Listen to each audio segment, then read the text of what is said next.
Okay, I'm sick of that. I just sat back down after going to talk to my family. Welcome to OmniBros Live, where I'm OmniDog, and I'm running the board tonight, the official board that Geo always has. I already showed my mask. Okay, whatever. And there's a ton of technical things for me to goof up on. I can do, let's see.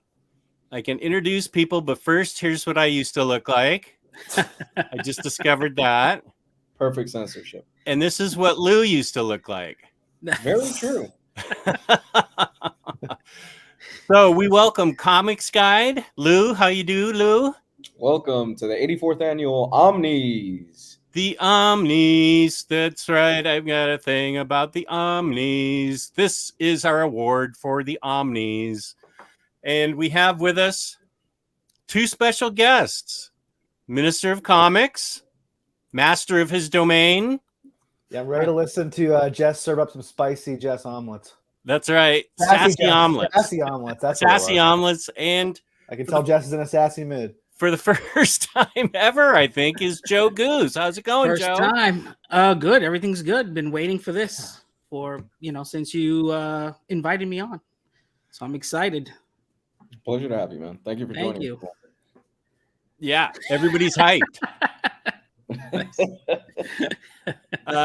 So we have a list of the things we're going to be voting on. Mm-hmm. But first no, that's not what you're supposed to type in yet, NFL dude. Give me a second or I'm going to kick you out. They're ready. Yeah, just relax. William Lee, excited for the Omnis. Gary's here. I'm sure he's got a big spliff. Artist formerly known as Jesse Say What. Marcelo. How's it going, guys? Jack Talks Comics. Hey, everyone. I've watched the show for years, but I live in the UK, and this is the first time I've been able to watch it live. Peace and love, Jack. Hey, man. That's awesome. That is awesome. Moonbloom. Trophy. I don't think I am familiar with you, Moonbloom. If this is your first time here, welcome. Hopefully Farhan shows up. Yeah, it wouldn't be a show without Farhan. There's a symmetry here. Yeah. There is. We have the shavers, and then... I wasn't going to say it, but... It didn't come from me. It came from a thank viewer. God Gabe I don't know if the segregation was intentional, but apparently it's there. Well, and we're both Puerto Rican. Look at that. That's right. Oh, is that right? Well, Correct. Good for you, buddy. Correct. Good for you. Oh, and I was right about Gary Spliff. Yup. Prisco's here. How's it going, buddy? And Remco's here. So everybody's hyped for the Omnis and what the giveaway is. I will tell you in 1 second. Where'd it go? Okay, hang on. The first technical issue, everybody. First technical. There's much here. We're doing a drinking game with this. Every time Jess has a technical issue, take a shot. What's pinging? Make sure you have a pinging right there. Hey, be quiet for a second. Something's pinging, right? Who's pinging? It's work. Well, you're not at work. Mute it. Yeah, I'm figuring that out now. There's so much here. I just put in. Oh, wait, maybe it's a banner. There it is. This is what you need to type in. for the gift card giveaway. Hashtag capital letters IST, little letters gift card. All one word. So don't be messing around, NFL dude, with any of your versions. Uncool.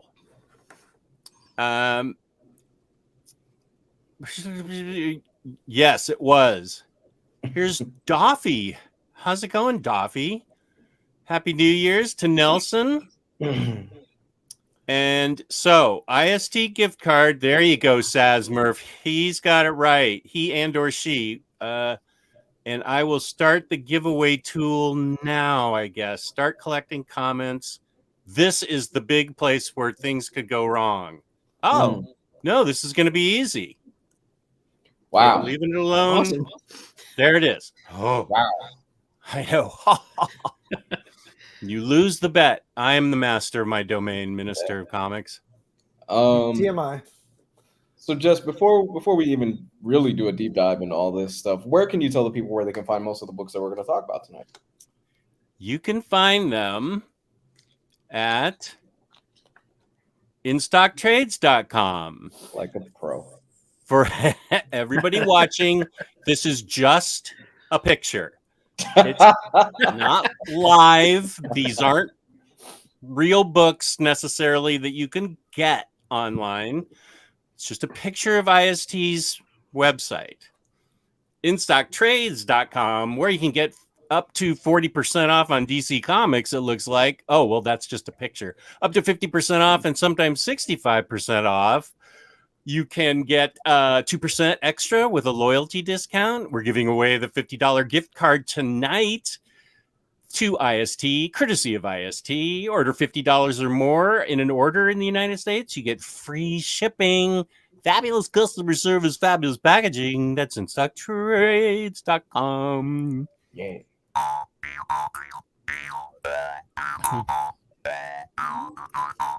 Okay, that's enough. Whatever. All right. Okay, so we're here live with the Omnis and Joe Goose. Let's show everybody what you're famous for.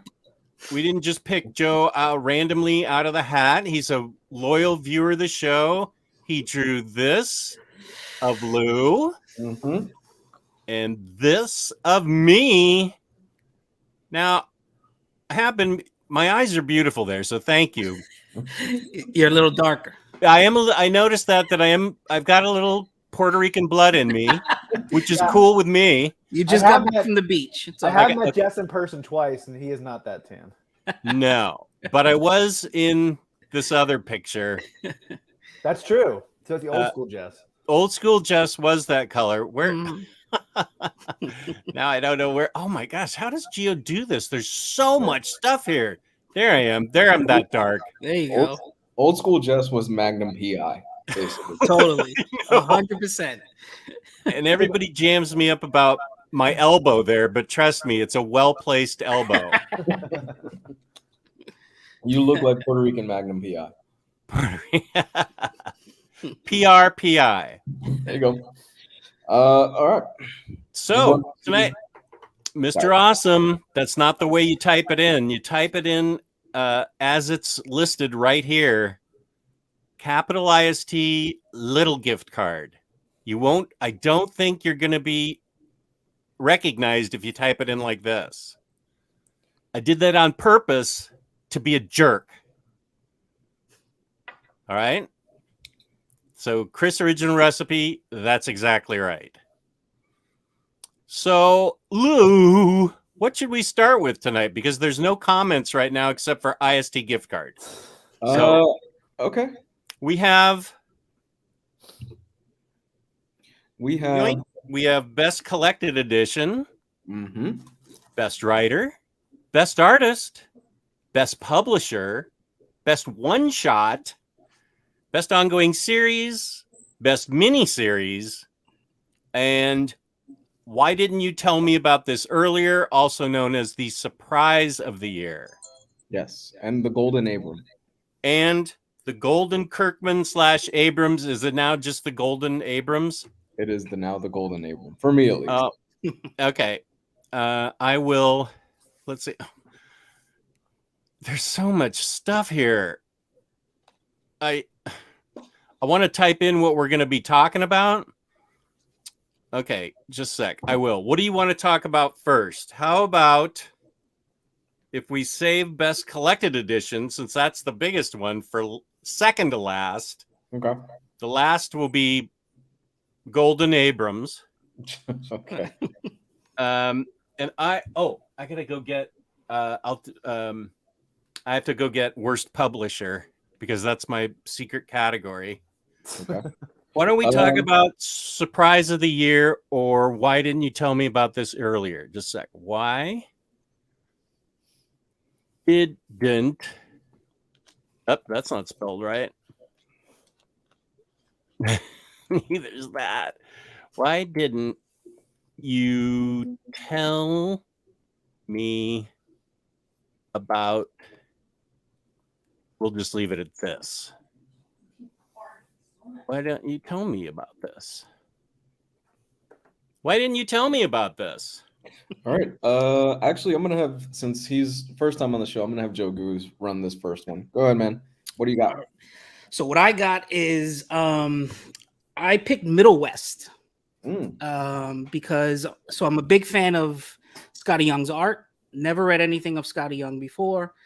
I know he did Oz and he's doing Strange Academy and all that stuff, but I decided let me pick this up because I heard it's good through word of mouth. And I was just surprised by his world building in it. If I don't know if you guys have read it, but the world feels a lot like it's on Earth. There's a lot of real world stuff like video stores and convenience stores, gas stations, but then there's this, fantastical element with robots and talking animals. And so it's like a world that I'm sure I've read in the past a long time ago, but nothing that I've read recently matches it. The artwork is great. It has some dark tones to it because it deals with abuse a little bit. But I think it has something for everybody, but I don't think it's a little kid should be reading it because again of those dark tones, but I thought it was great. I was shocked at how much I liked it after I read it. And there's a few people that did say it was good and I just took their word for it, but I'm surprised that it's not bigger. I heard it on 11 o'clock comics. You did. Shut up. You did not. But yeah, that's my pick for surprise of the year. Or why didn't you tell me about this? That's a good choice, man. I haven't read it. I know Jess raves about Middle West a lot. It's one of his favorite books. And Scotty Young in the last few years just coming into his own and being such an amazing writer as well as an artist has been just impressive. Yeah, so now I'm excited to read like Strange Academy and maybe go back to Oz, read that. Yeah. So Strange Academy is so good, and the art is awesome too in it. Right. This is the what you want to type in, what everybody's typing in, IST in caps and gift card, and don't forget the hashtag. And then we go back to why didn't you tell me about this? Lou, do you want to have the master of his domain, the minister of comics, go? Yeah, man. Go ahead. What's your surprise? What surprised you this year? Well, I did a top 10 best reads on my Instagram today, and number 2 on the list is my biggest surprise of the year, and that's Who Killed Jimmy Olsen by Matt Fraction. This is probably the funniest comic I've ever read, and the Steve Lieber art is unbelievably good. If they ever do an absolute edition of this, I'm definitely going to pick it up because every panel is so detailed, and there's probably so much stuff that I missed. And Matt Fraction's very hit or miss for me, but this was a big hit. This is definitely one of the best comics I've read in many years. I laughed out loud at least 10 to 15 times. Yeah. I think I even talked to Jess about it. It actually made me laugh at Batman. Usually I don't want to laugh at Batman. The best part is whenever Bruce finds out that Alfred is paying his employees to laugh at his jokes at Wayne Enterprises. Bruce is in the stall and he's overhearing his employees talking about being paid off to laugh at his jokes.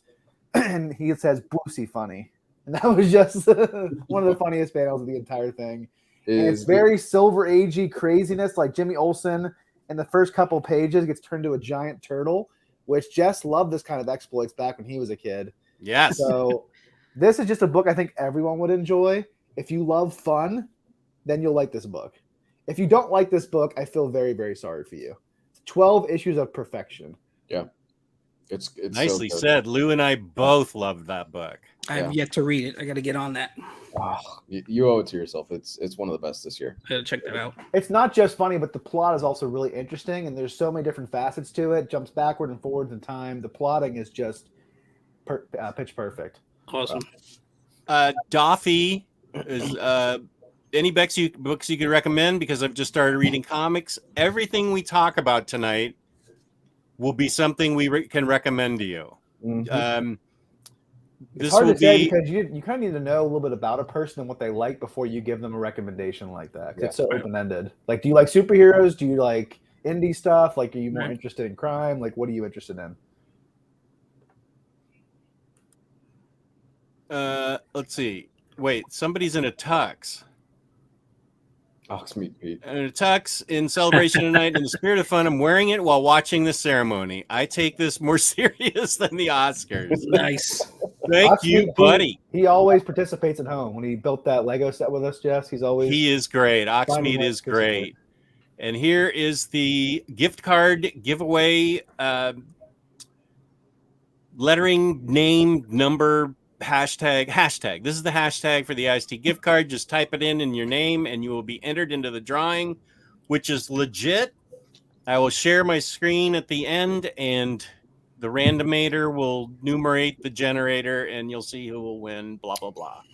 Well, I guess it's probably good to say that the awards are for the books that we read this year. They don't necessarily weren't published this year, but it's all the things we read this year, right? No, that's not right. Yeah, right. Jess, you don't read new comics, so I know that's not true. You wouldn't have anything to say about anything this year. Well, the thing is, with the exception of pretty much me and Gabe, I think we're the only ones in the chat that read monthlies. So yeah, for the most part, it could have been released last year, but the collected editions were published this year is usually how we do it. Right. Yes.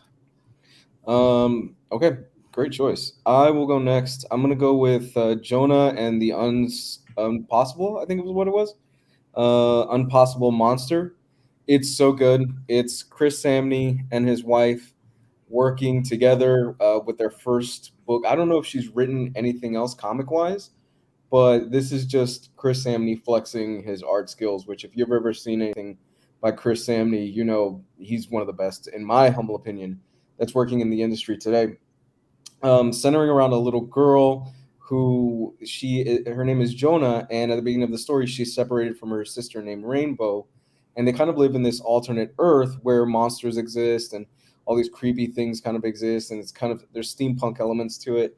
And it starts off with her, Rainbow, being separated from her sister Jonah for a few years, and what you end up finding out is that Jonah was adopted by the father, and their quest basically takes them to hunt down and look for their father, because not only did Rainbow get separated from Jonah, she got separated from her her father as well.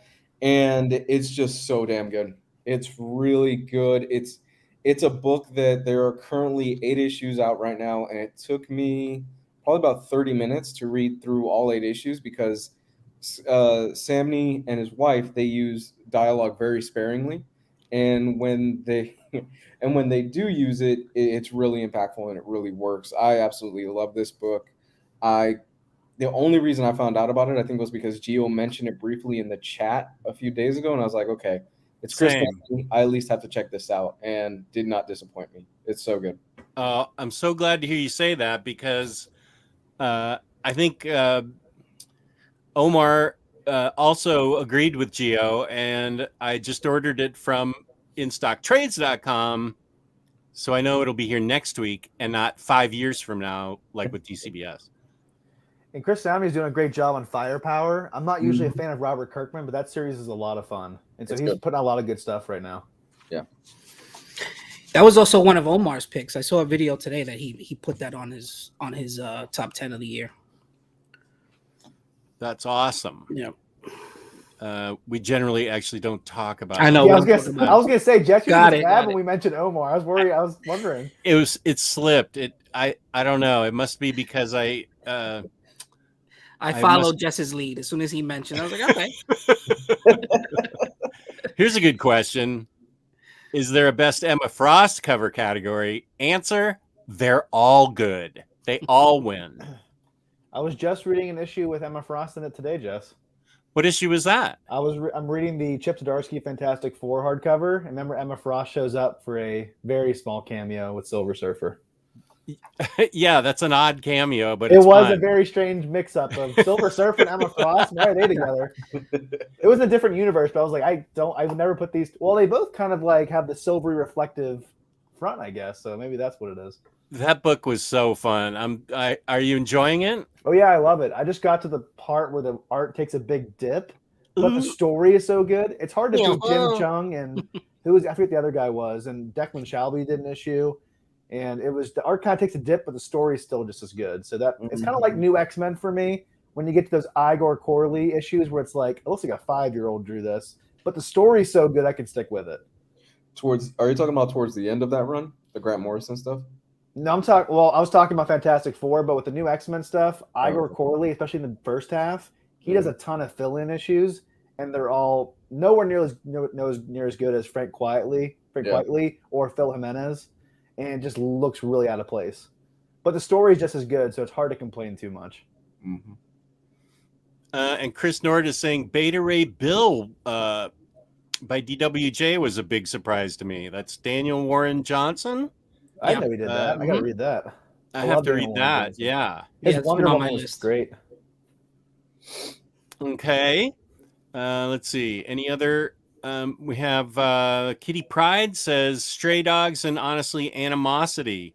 And there's Professor Xavier is a jerk. We still got to get a picture of Tyler with that above his head, except it says Jess is a jerk. Yeah, hashtag Jess is a jerk. We've been waiting for that for years, Tyler. Okay, just so you know, Taylor, Next Imaginaut is watching you. Taylor, it's Igor. I don't care, dude. Okay, there it is. Hashtag IST gift card is for the IST gift card giveaway. And I guess that leaves me for... Why didn't you tell me about this earlier? I'm kind of cheating because Taylor and I started reading this back in April of 2020. And it freaked me out to read it. I don't know if it freaked Taylor out, but he agreed that wasn't the time for us to read it. So I read it this year, and boy, am I glad I read it this year. I'm talking about Deceased by Tom Taylor. There's 4 books. And you're welcome because I bought all 4 of them. So now it's going to be an Omni, I'm quite sure. But those books together look really good.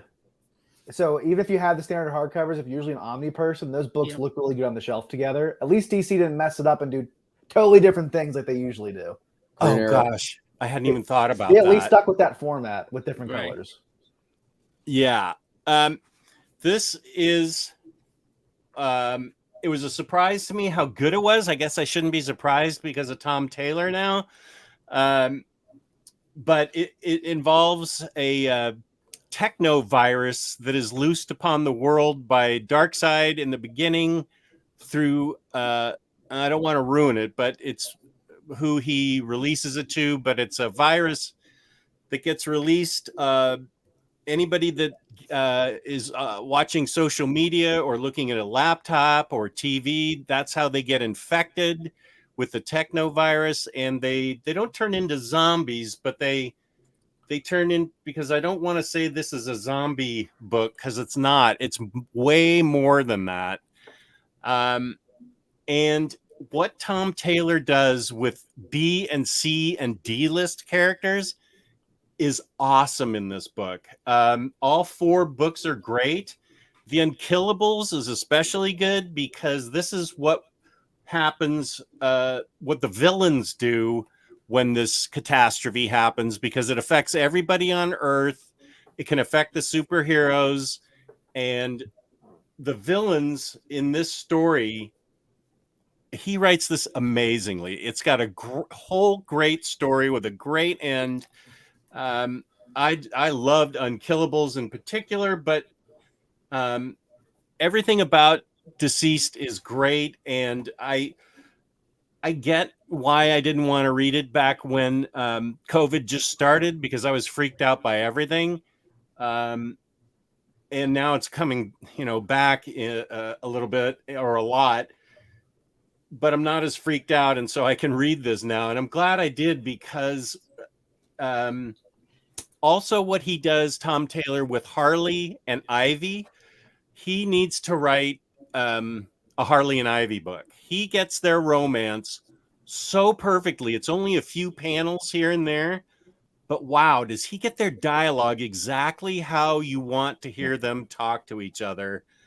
I've seen other attempts at that, particularly the recent single issues that are based on the cartoon or the animated series, rather.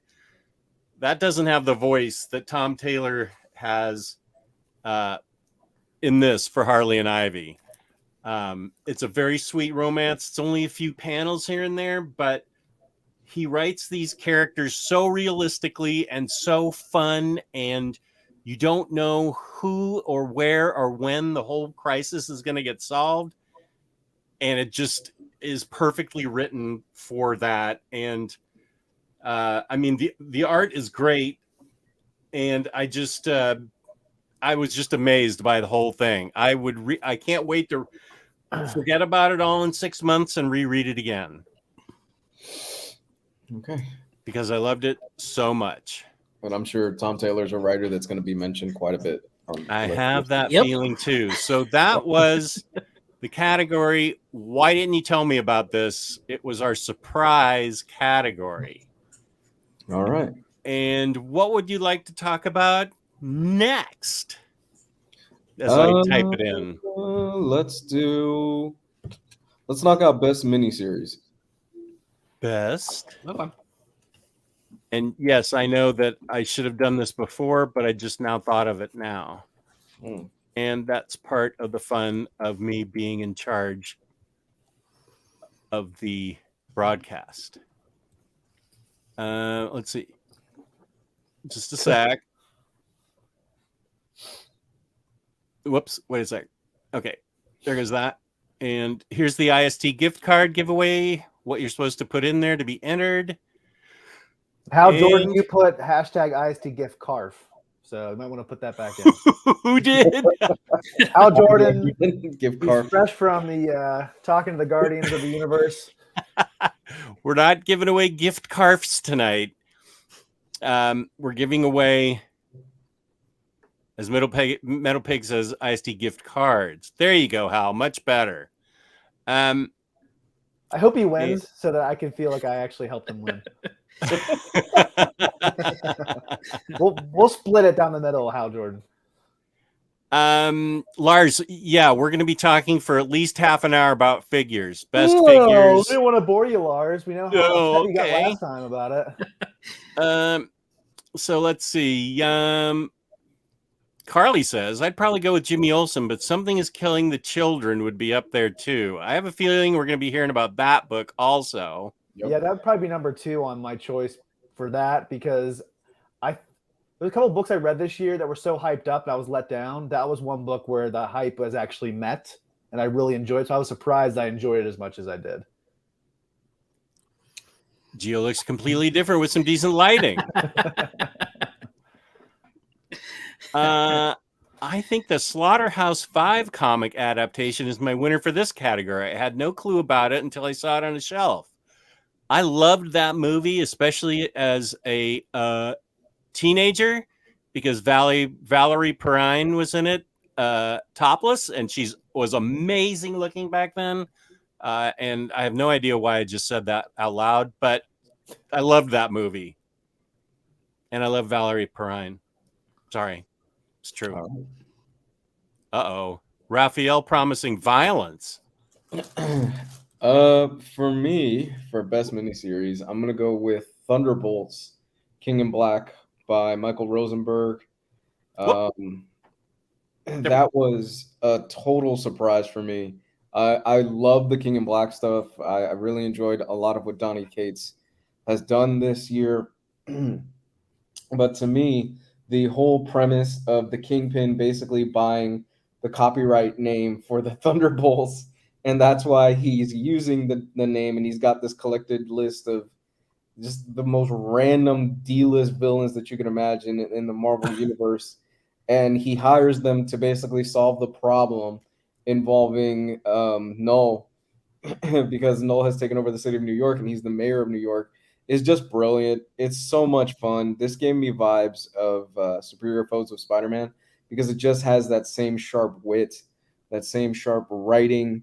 The fact that Kingpin he sends them out there and they go, well, what's the plan? He goes, there is no fucking plan. Just go out there and figure it out. They're like, okay, I guess that's what we're doing. And they end up using the plan ends up being, we're going to use the Sentry's husk of a body to try and blow up Null. Is just so much fun. It's honestly, it was one of the best things that I read this year, and it stuck through my mind throughout the whole year. And for spoilers for those of you who haven't read it, it's in the first issue. It's guy. Minor. It's really minor. This to me was on par with Tom Taylor's Suicide Squad. And it was just right there, neck and neck for me for best miniseries this year. And when I think about it, I love the pacing of this because it was 4 issues, and this left me wanting a lot more. And I wish it would have been an ongoing because the writing was just that good on it. Darkwave Fairy, you need to write it like this, so everybody knows that's the IST gift card. Joe Goose, what was your favorite miniseries that you want to spoil for me? Well, mine was Home. I don't know what happened, but yeah, Home. This way. There we go. Oh yeah, we interviewed him. Yeah, from Julio Anta. He's also a fellow New Yorker, so I guess there's a kind of a bias there. But I just thought it was well done. The art was good. It had this, cartoony feeling to it, but obviously has some. There's some heartbreaking moments. It's could be dark at times. Obviously, it's about a mom and a son that are coming from Guatemala trying to get into the United States.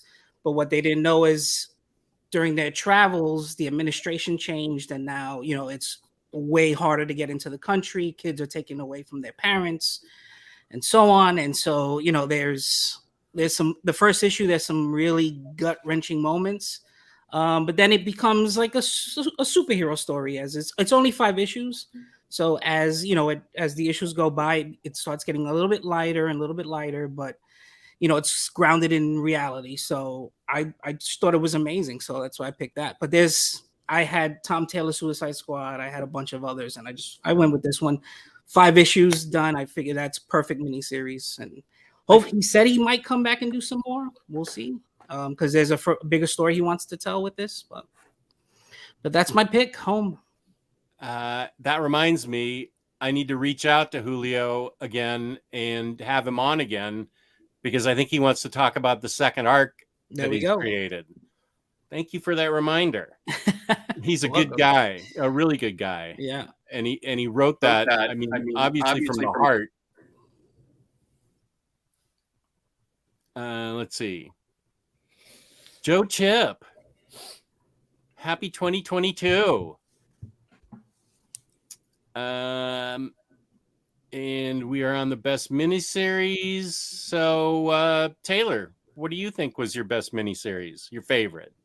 Yeah, I view miniseries as like 5 or 6 issues max. I feel like a maxi series is kind of like 12 issues. So Suicide Squad, Bad Blood would be like my favorite like maxi series probably. But for miniseries, it was Spider-Man, Spider Shadow by Chip Zdarsky. It was part of the What If line.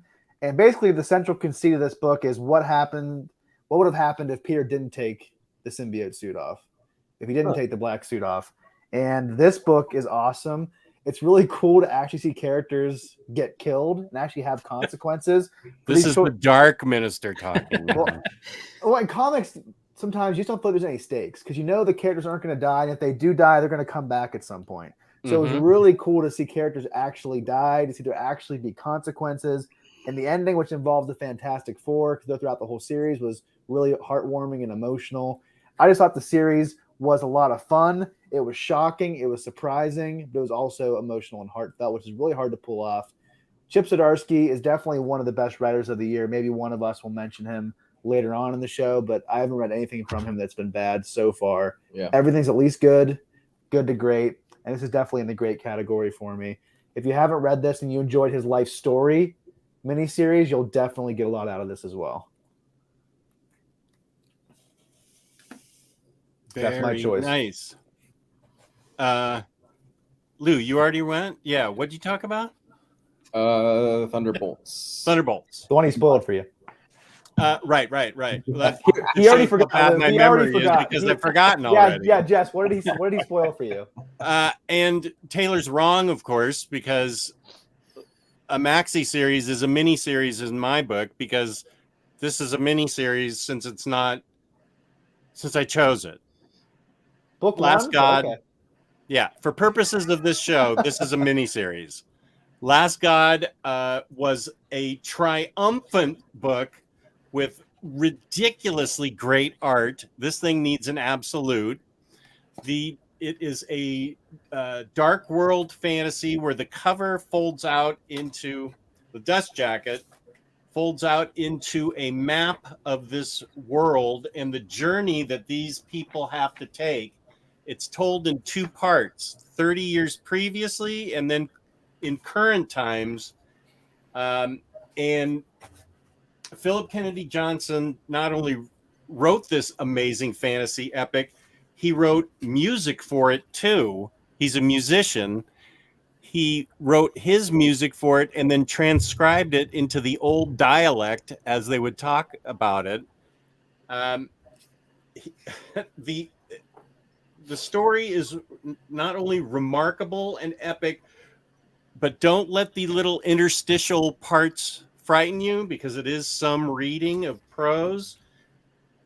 They are key to understanding the lore that he is trying to tell in this world that he's built, and it all adds to it magnificently. They're fabulous creatures. It's a huge quest they're going on to right the wrongs previously. You don't know who to trust sometimes. It's just an amazing magical journey for anybody that likes fantasy out there. To me, this is the ultimate. I'm not going to compare it to something like Lord of the Rings, but I think this is one of the best modern day fantasies that you can read, and how he came up with this and all the interstitials that are so amazing and exacting in helping to build this world, and the art by Riccardo Federici,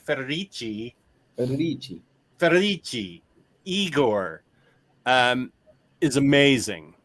And the colors are fantastic. I love this book so much that I recommend it to everyone, including our first-time comic book collector in there. This can be read with no prior knowledge. All you have to do is want to know about the last god and why he's the last god and what their quest is, and you'll be set. It does take a while to read. This is not something you're going to bang out in an afternoon. This took me a few days because I had to go back and check on a few things, because it is told in flashbacks. It's present day and 30 years earlier, and some of the players are the same in current day, but are they? And you have to figure it out. But just set a couple of days aside, or if you're a fast reader, I don't know, whatever, have fun with it, however you want to read it. It's awesome and epic, and this guy's amazing, and I'm glad he's getting more work. He deserves it. Philip Kennedy Johnson, who is also a good interview with Taylor and I on OmniDog's Vault. Okay. Yeah, the art on that book is amazing. As an artist, you appreciate it, right, Joe? Incredible. Let's show some more of Joe's art really quick, just so we know why he's so great. There's Lou. There's the Minister of Comics. Oh, I mean, there's me. There's Geo. If he were here, that's what he would look like. And The OmniBros Network. Look at that. That's amazing. That was a lot of fun. that was our host, our guest So- host, who drew this. It's a lot of fun. Mm-hmm. Okay. Next category, if you don't mind. Wait a sec. Wait a sec. Huh? Banners. Okay. Wait. What is it? You good? Next category. What's it gonna be? Let's go. You know what? Let's go best ongoing. Best. Oh, that's not right. And Taylor, you can go first on this one. All right, so this isn't a single issue series, but it is a graphic novel series. And if you know me at all, you know this will be my choice, and that's the Reckless series by Ed Brubaker. The first Brubaker. And it technically isn't ongoing because they're still doing more of It these. is. Volume 4 It comes is. out, I think, in April. This is just, it's like Ed Brubaker and Sean Phillips opened up my mind, the hood of my mind, and said, what does Taylor want to read more than anything else? To love crime fiction, especially PI fiction. So this is like my ideal comic. Like, Jess, can you think of a book that better suits me than this one? No. It's like the best. Every single time I get this, I have to open up the cellophane right away and read it that day. I can't wait. I have to read it. It's fantastic. This is probably my favorite collaboration with them. It's probably neck and neck with Criminal at this point. I just need more volumes to decide because there's a lot more Criminal at this point. But I can definitely see it being edged out with further volumes. It follows Ethan Reckless, who I don't want to spoil his backstory because it's a big part of Volume 1. But he's not a licensed private investigator, but he's kind of like the Equalizer, who he'll solve your problems and he'll get paid under the table. He's obviously not working with the cops, and he always runs into them all the time. And he solves a lot of interesting cases. And I think Destroy All Monsters, the most recent one, is probably one of the strongest. I think my favorite is Volume 2, actually, Friend of the Devil. Yeah. I love that one, but they're all good. They're all A pluses in my opinion. It's a matter of splitting hairs, trying to pick out the best one. And I just love how they all match up on the shelf. It's like old 70s crime paperbacks that you'd get. It's just a great aesthetic, great book, solid writing, fantastic art, great colors from Jacob Phillips. I have not one single complaint about the series. They're all 10 out of 10s for me. And if you say any different, forget it. Like Jeff would say, forget it. I know for me, I think the last volume that came out is my favorite of the three that are. It's definitely the least action packed, but it has the most character development, which is really cool to learn more about Ethan and it's Anna, right? Is it Anna? Yeah, Anna. So she's going to be the actual focus of the fourth volume. Ethan will be a background character, and she'll be the focal point, which maybe will rub some people the wrong way, but I'm interested in it being changed up and being a little bit different. And it's Ed Brubaker, so he's never written anything that I didn't like, so I'm sure it'll be great. Even the X-Men? Well, I didn't read that, so I can't say. Even Ed Brubaker says he hates that, so I'm not going to count that one against him. Joe, what you got, man? Best ongoing series for me. It's one of the titles that I collect single issues for. It's Nightwing from Tom Taylor. It's gotta be. Its artwork is incredible. His storytelling is incredible. Putting him back in Bloodhaven with some of the faces that I recognized when I was reading it back in high school with Scott McDaniel drawing it. Yep. I mean, I couldn't ask for a better title. It's just, and then Redondo, I think is his last name, right? The artist, Bruno Redondo, yeah. Incredible work. Everything is vibrant. The colors are vibrant.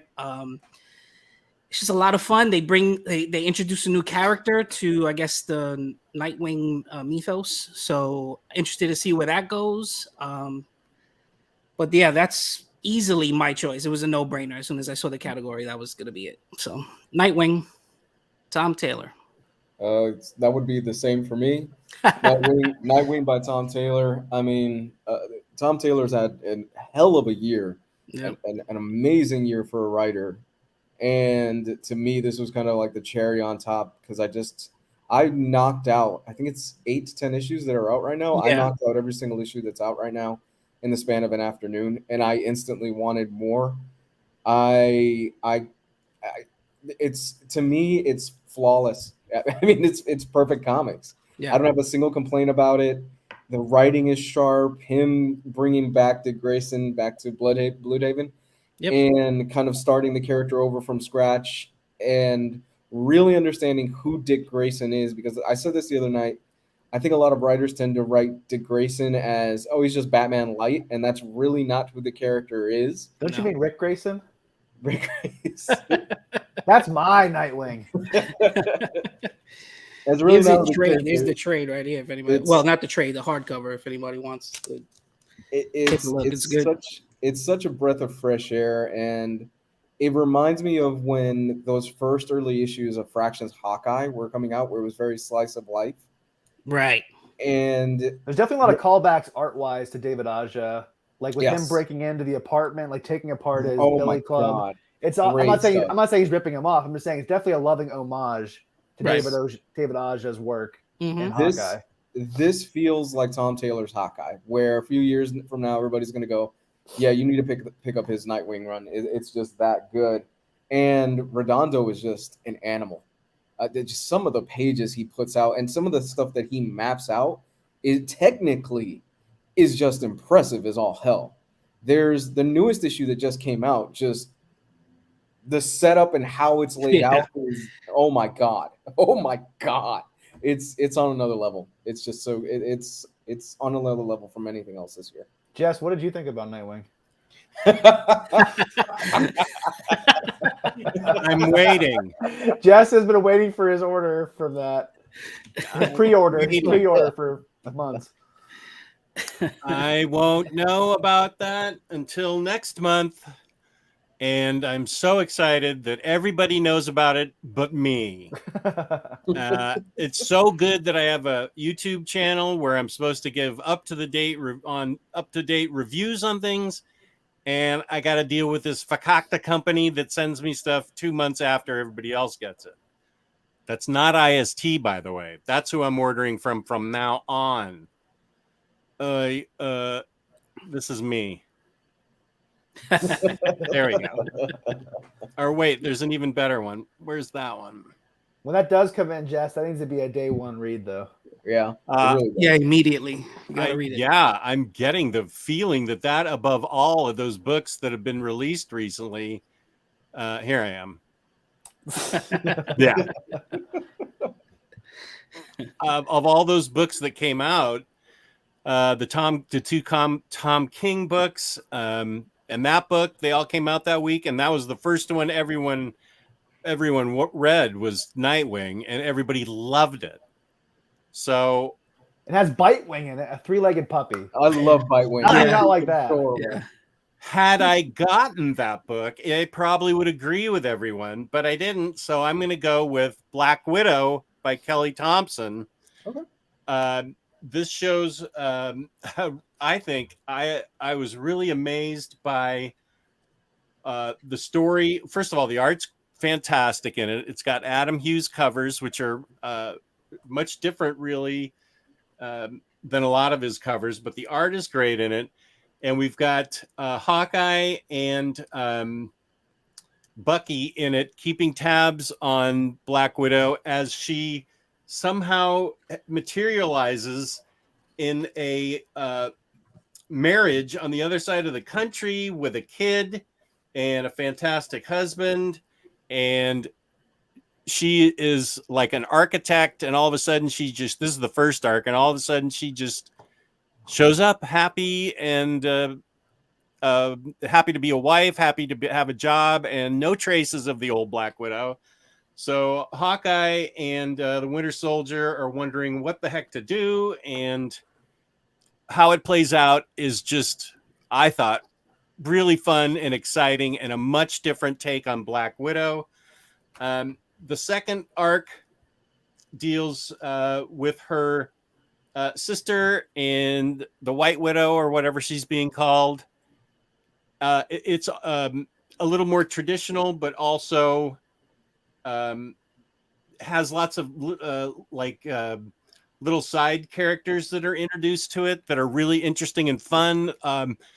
It almost has like an all new Wolverine feel when Gabby and the other clone sisters were in it for a while. Just the extra little characters that show up to help and do things. I love Kelly Thompson's writing, and I really love it in Black Widow. And is this a series that won't be canceled by her, though? That's the question. I don't know the answer to that. Let's hope, because unfortunately, Marvel prematurely cuts her runs. Like Kate Bishop Hawkeye was such a good book, then canceled, and it was rushed to the ending, and it was so disappointing. It was like, this could have been so much better if you let her actually fill out her entire run the way she wanted to. So it's always a bummer when that happens. I could not agree more. I definitely want this to go 50 issues or something. 100 issues. Just let her go with it. Take her all kinds of places, do all kinds of things, make it all up. I don't care how outlandish it is.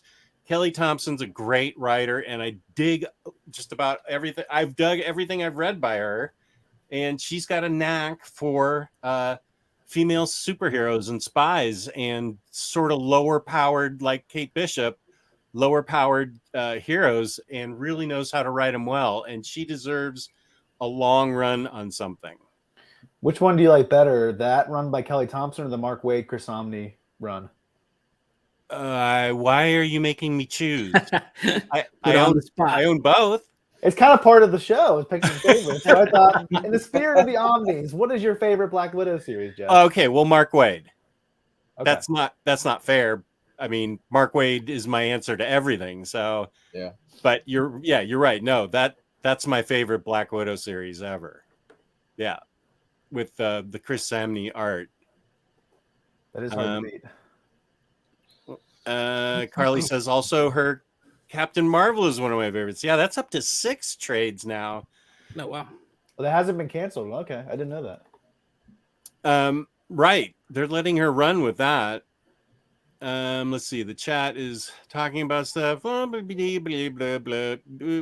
whatever. Make sure you type in IST gift card if you want to be part of the giveaway. And we finished with best ongoing series. Yes, we did. Because I don't own Nightwing. But you will eventually. You kind of own it, but it's not in your hands yet. I paid for it. You technically own it, just not, you don't have it. That's right. I paid for the damn It's thing. like my house. I paid for parts of it, but it's not technically mine. Is it really yours yet? Right. Not yet. I get it. Do you want to go best artist? Or do we have best artist? We have best artist. It definitely. Well, let me just jump off the best artist, because my favorite artist is Bruno Redondo this year. Same. So kind of jumping off of that. Okay, sorry, wait. For Jess. Just for fun, for my sake, let me pick somebody else. Oh my gosh. Wait, so the three of us have it. Jess's same answer? It looks nice. Yeah, it looks great. I can't actually look at it physically. Oh, that is nice art. All three of us have it. Yeah. Are all three of you saying that's your favorite? Yeah, Wow, I mean, that's It is beautiful. like the David Aja inspired. And it's not. Yeah. The thing is, series. it's not even close to anybody else for me. It's him by a landslide. Yeah. Well, And like that's even like the aerial view of Dick's apartment. That's a very Yeah, that's so Hawkeye, good. David Aja viewpoint. And Bruno Redondo, like, he was fantastic in Bad Blood, but he levels up with each book that he's doing. Bad Blood was also fantastic, but Nightwing's just another level up for him as an artist. That's really exciting to see. That's what 2022 Jess will be saying. The 2022 I love Omni, Nightwing. Jess will be showing us, and we'll be like, yeah, we talked about this last year. Exactly. Have you heard about this Redondo guy? Yes, yeah. Jess will totally forget that we chose Nightwing. No, It'll be like, my surprise of the year that nobody knows about. No, I definitely know about Nightwing.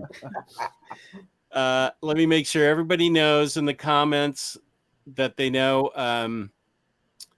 Here's some other. No. I have this book, Smodlock. I got this book a couple weeks ago, or last week I did. Jess fulfilled his promise of as soon as it got to him, he'd rip off the cellophane and read it right away. Because Jess never breaks his word, everybody. That is totally true. And we're going to change the subject to Barry Windsor Smith. Lars says Andrea Sorrentino. Sorrentino is the best.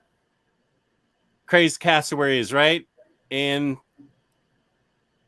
how do you say this? Marco Cicchetto. That would probably be my top 3. His work on Shadow. Daredevil is definitely one of the best ongoing series right now. It's definitely a classic in the making. Yep, it is.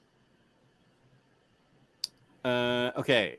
I'd personally choose BWS for best artist because of his Monsters book. Yes, that was brilliant. Well, since I'm the only one to have anything to say different, I'm going to choose the art from Joker Harley. And since we're talking about art, I'll just show it and don't have to tell you anything except that the main story is in black and white, and it's brilliantly illustrated by Miko Suyan. How do I pronounce that? Next Imaginaut, Miko Suyan. The black Please, and white. please phonetically spell it out for us. Huh? Yeah, next Imaginaut, please phonetically spell it out for us. Harley is a private investigator who is on loan to the GCPD to solve these crazy. I hate to call them interesting because it's a serial killer, but they're visually arresting. Let's say what the serial killer is that she's been. She joins the GCPD. She's on loan with them as a serial killer expert. Here you will see John Wayne Gacy and Ed Gein she's talking about, and Ted Bundy and at a seminar. But while that art's great, in flashbacks, they have Mike Mayhew tell it in color, and his art is incredible. So you've got 2 completely different styles. Did Mike Mayhew do that one issue of Star Wars with Jason Aaron? It was like the Obi-Wan journal one where it was back on Tatooine. That looks a lot like that artwork. It's very much like Alex Ross. I think you're right, Taylor. I think you're right. Because he's like the only artist I can think of who kind of approaches Alex Ross's style. Right. I don't remember the answer to your question. Sorry to interrupt. You have a better memory than I do, so I'm going to say, yeah, sure. But Mike Mayhew tells the full color remembrances of certain characters and certain things that happen, while Miko Suyan does the present day, and this art's fantastic. Is it as good as Nightwing? I don't know. I don't own it. He's not bitter, folks. I just picked that up at the big BN sale. So that was one of the books I was able to pick up. So I have more to say about it. Say again? I'll tell you, I have more to say about it. So I'll be happy to tell you even more. All right. See you on. Miko Siyuan. Siyuan. I'm only going to trust Next Imaginaut's pronunciation. Well, I'm looking, but he's not there. I must have offended him. Mayhew did do some of Aaron's Star Wars. All right. Yeah, he did that art. He's the only person I could think of who does something similar to Alex Ross, and it doesn't seem like a ripoff. It just seems like he has his own style, which is really cool. Yeah. He does covers that are really amazing. And Lou, someone else mentioned Beta Ray Bill by Daniel Warren Johnson. Yeah. How many issues was that? I think you mentioned that, didn't you? I think it's 5. I haven't read it yet, though. Okay. Oh, wait, who mentioned that? Someone mentioned it in the chat. Maria Morales did. You mean? Oh, okay. We talked about it earlier a little bit. I couldn't remember who mentioned it. Yeah, I haven't read it. Otherwise, I'm pretty sure it would have made my list somewhere on here because I love Daniel Warren Johnson's work. I think he's one of the best, most underappreciated guys that's working in the industry today. His Wonder Woman Dead Earth was one of the best books of last year. Yep. Yeah. So good. It's so much fun. And Murder Falcon, the deluxe edition, comes out next year, which I'm definitely I want to get that. I'm picking that up. Jeffy Nat, if this is true, how do you pronounce his or her name? Is it a he or is she? And how do you pronounce that name? Jeffy Nat, step up to the bat. Let's hear it. Okay. Best artist. Okay, and just so everybody knows, if you want to be entered in the IST gift card that we're giving away, like at midnight, enter this in, and let's see how many people have entered so far. 65 people. Wow. 65 people have entered so far. Not including the IST gift card. How many people have entered that one? Not including the four of us. We need to get our names in really quick. If we had a best original graphic novel category, would we all agree that it's Eddie Gein this year? We have collected edition, so that counts. Oh, That really? counts. Yeah, that Best counts. collected edition. I thought that's like original graphic novel. I just thought that was a different category that we're not doing. We used to separate them out a lot more, but then that would mean we'd be here for 4 hours, and we don't want to do that tonight. So I haven't read that yet. My daughter just took it from the room and brought it up to the front so I could read it now. But she read it. Yeah. How old is your 21. daughter? She's 21. She's Oh, good. ooh, All right. okay. She's good. Your 6-year-old is like, I really want to read this. Yeah. She Yikes. says it's a little disturbing, but I gotta check it out for sure. I want to learn how to make a bowl out of a human skull, Daddy. A little disturbing. Yeah. Holy guacamole. I want to eat my cereal out of a human skull, please. Okay. Jeffy Nat says Suayen. Miko Suayen. We'll never know until next Imaginaut comes back. Jeffy Nat's friends with Miko Suayen.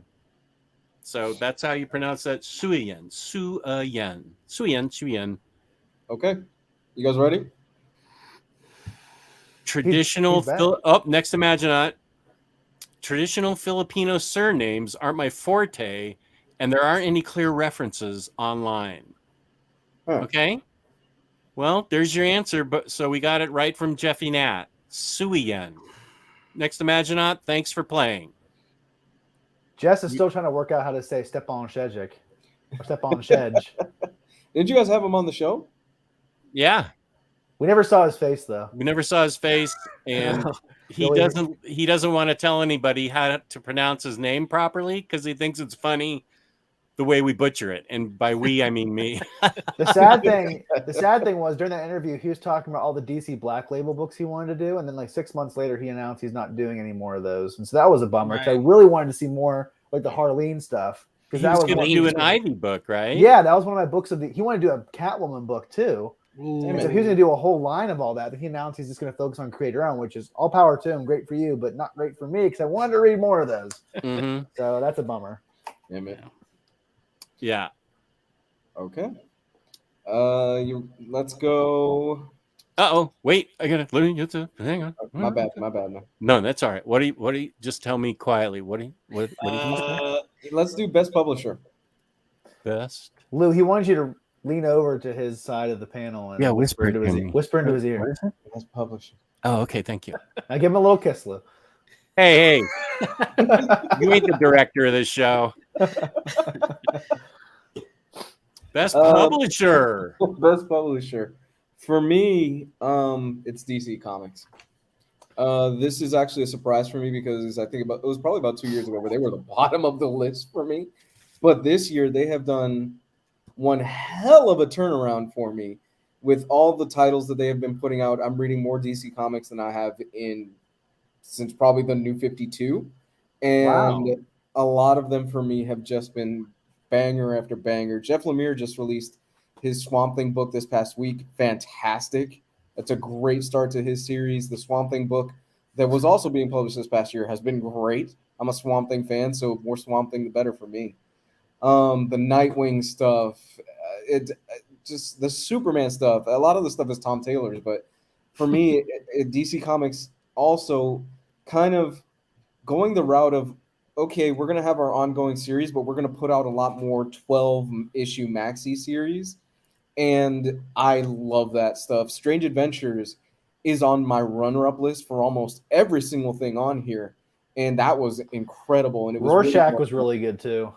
I need to read that. I really enjoyed Rorschach. I need to read that. And it seems like they are keeping Tom King writing 12-issue series, which I'm like, that's what you need to do with Tom King. I can't wait for Human Target to be collected when that's done. It's good. It's very good already. Because Greg Smallwood is probably the most underappreciated artist working today. No one talks about him. If you want to read his Moon Knight run with Jeff Lemire to see what he's capable of, he's one of the best artists working right now that nobody talks about. Yeah, the art is gorgeous on that book right now. So yeah, like I said, it's DC Comics for me, and they are trumping for me everything else that's coming out right now. Where I think Image is doing too much, and Boom is Boom, and Marvel is just Marvel right now. I think DC is just knocking it out of the park.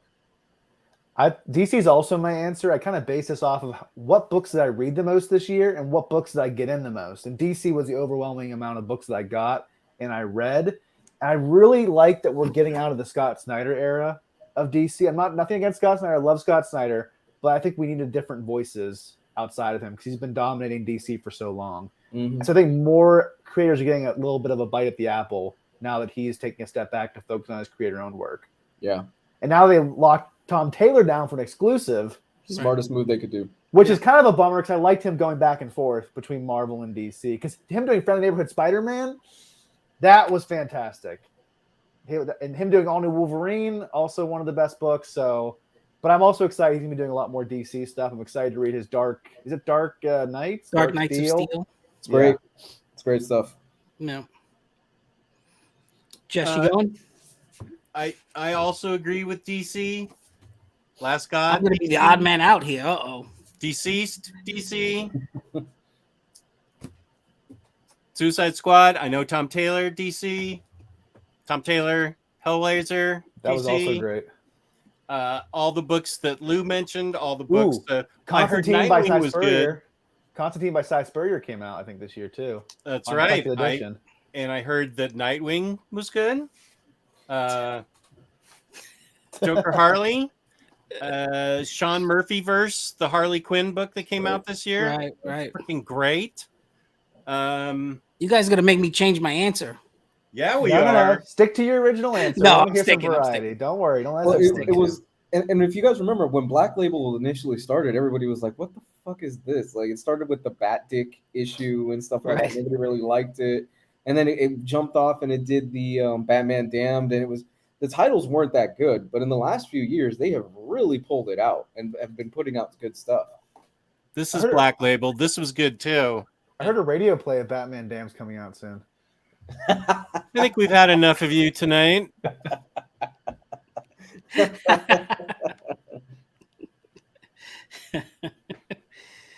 So I'm going to just say boom for me. Boom. Well, because there was a lot of titles that were coming out that I was anticipating, right? Something's Killing the Children, Once in Future, Tom Taylor again with his, Seven Secrets. You have Wind. My daughter just finished reading it. That's great. Wind is great. You're right. So there's also books that now I want to go back, like Giant Days, that you hear good things about. So that's why I picked Boom. Have you read Lumberjanes? No, I have not. You need to read that too. Right, and that's another Boom title, right? So there's just a bunch of books that I was just really, really excited to get my hands on. I was waiting for them to be collected, and a bunch of them came out this year, so it worked out that way. So that's why I went Boom. Good choice, man. Yeah, I'm definitely buying less Image books than I used to. But also that's also because I'm not buying the Image trades anymore because I always get screwed over and want to upgrade to the hardcover. So that kind of sucks. But that's why I've been buying less Image overall.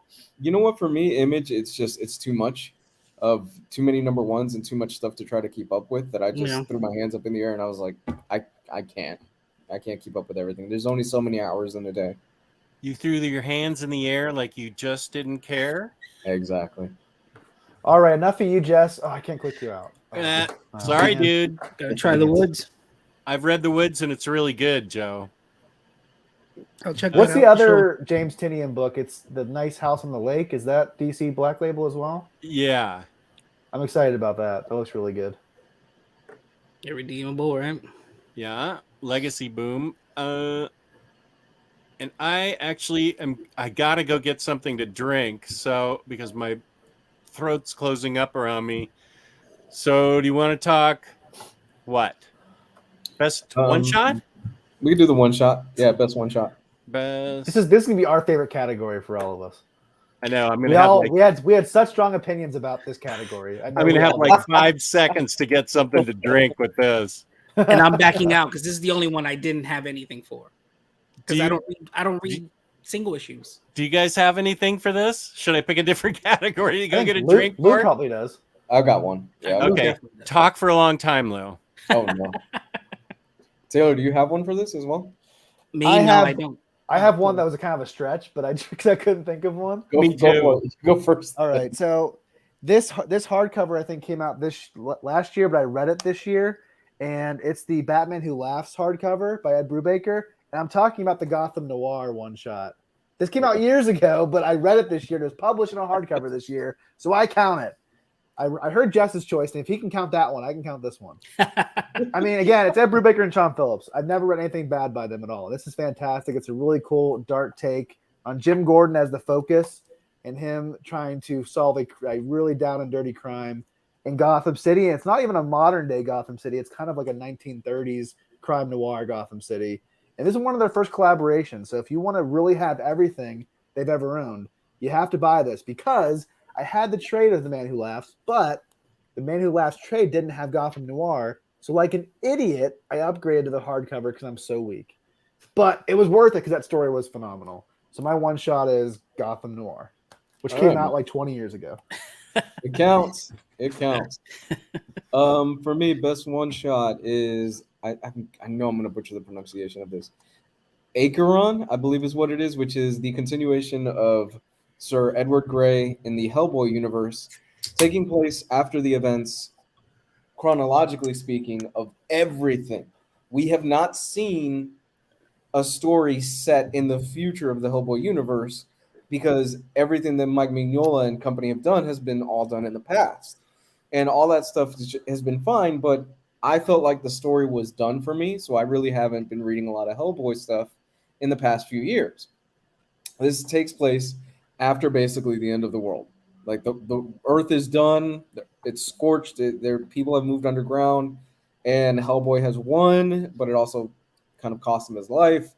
And we're following Sir Edward Grey as he's basically undercover discovering a mystery because there is a new demon, an ancient demon named Pluto, who is rising in power or trying to rise in power and try to undo everything that Hellboy has done. Pluto? Yes. He's trying to undo everything that Hellboy had done, and it's just so good. If you love the Hellboy universe and you love the lore and everything that Mike Mignola does, then you'll absolutely love this book. It was also a breath of fresh air seeing him come back to the writer's chair and the drawing chair, because this is the first original work that he's done inside of a Hellboy book in years. And it's what you would expect. The man hasn't missed a step at all. It's gorgeous work, and I absolutely love this one-shot issue. I will say it's with a caveat that you need to know the lore of Hellboy and pretty much read almost everything else that came before it in order to get a lot out of this and understand what's going on. He doesn't hold your hand in this. This is definitely for the fans, and he says he's going to do more work and continuing the story next year. So we're going to get a lot more of this stuff next year, and I'm super excited for it. And there's like a Mike Mignola documentary that's being produced on Kickstarter that looks really interesting. I think you can buy it on Blu-ray or something. I'm really tempted to pick that up because I love his work. It's funded. I'm pretty sure it's already funded. Oh, is it? I'm sure you could buy the Blu-ray on their website or something if you want to, though. Yeah. You already did your one shot, Taylor? I did, yes. Oh, yeah. I'm going to stretch the rules, too. For me, this is a one shot. Not a one shot. Sorry. Because this is one book, and it came out once, and I got it once. So, doesn't count. Best ongoing. Shut up. So Taylor already told you all his lame thoughts about it, and I agree with him because Reckless is a fantastic book. Hey, this is my segment, not yours, buddy. Night Queen was better.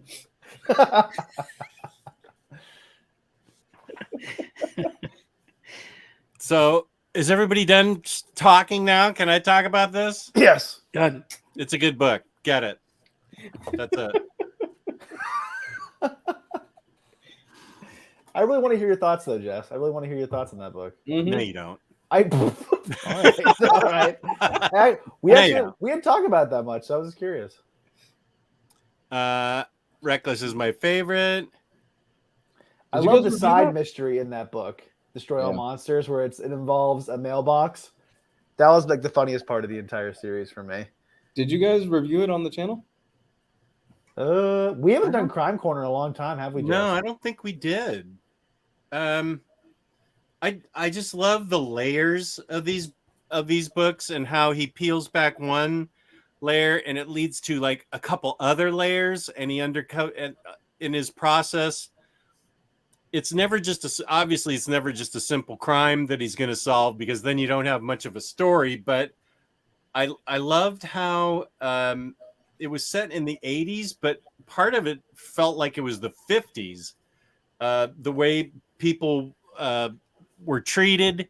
And then I love how the only people you can trust in this book is Ethan Reckless and his assistant Anna, and she and he have a big falling out, and it's a big deal because it turns out he cares for her a lot more, not in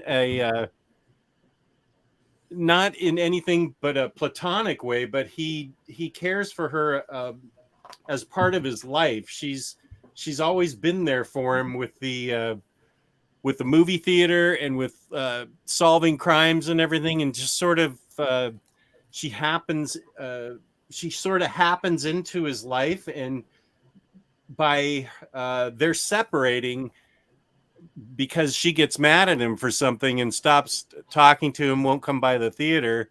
He realizes how much he's lost a connection, and it proves to him how important she is to his life.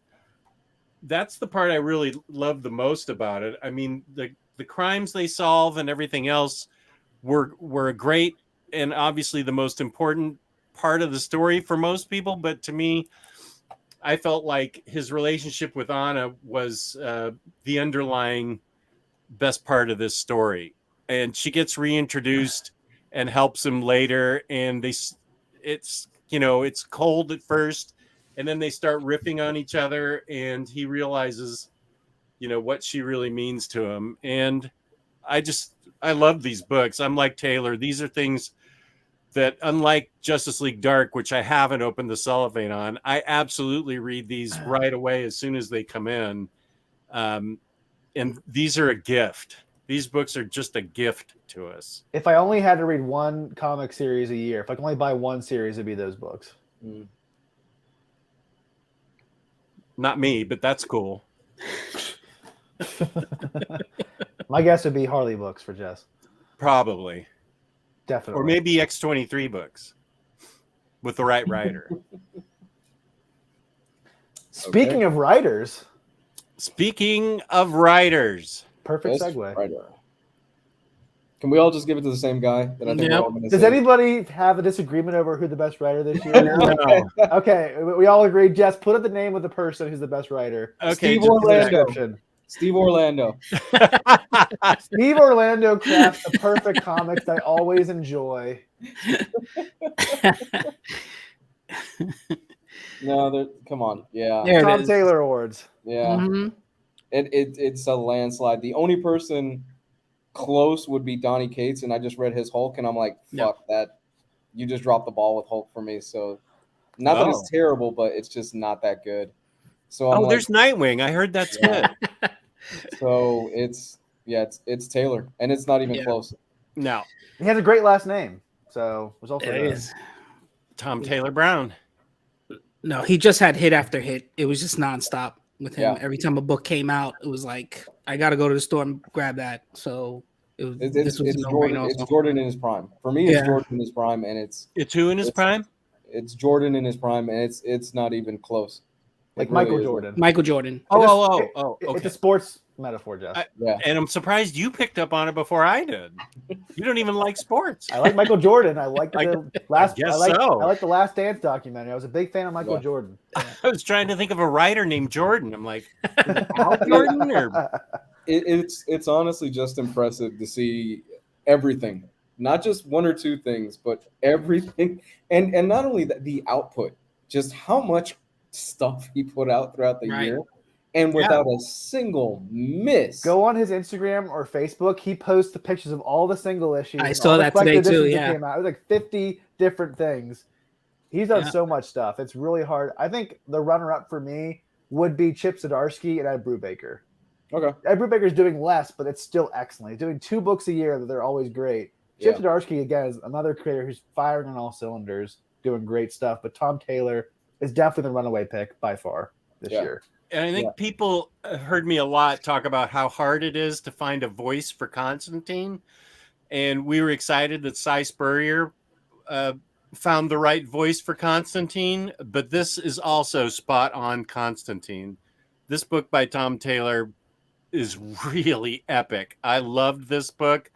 And I think what I've seen since Hellblazer 300 ended is that it's hard to write a really good Constantine. Mm-hmm. You really have to have the right voice for people to buy into it.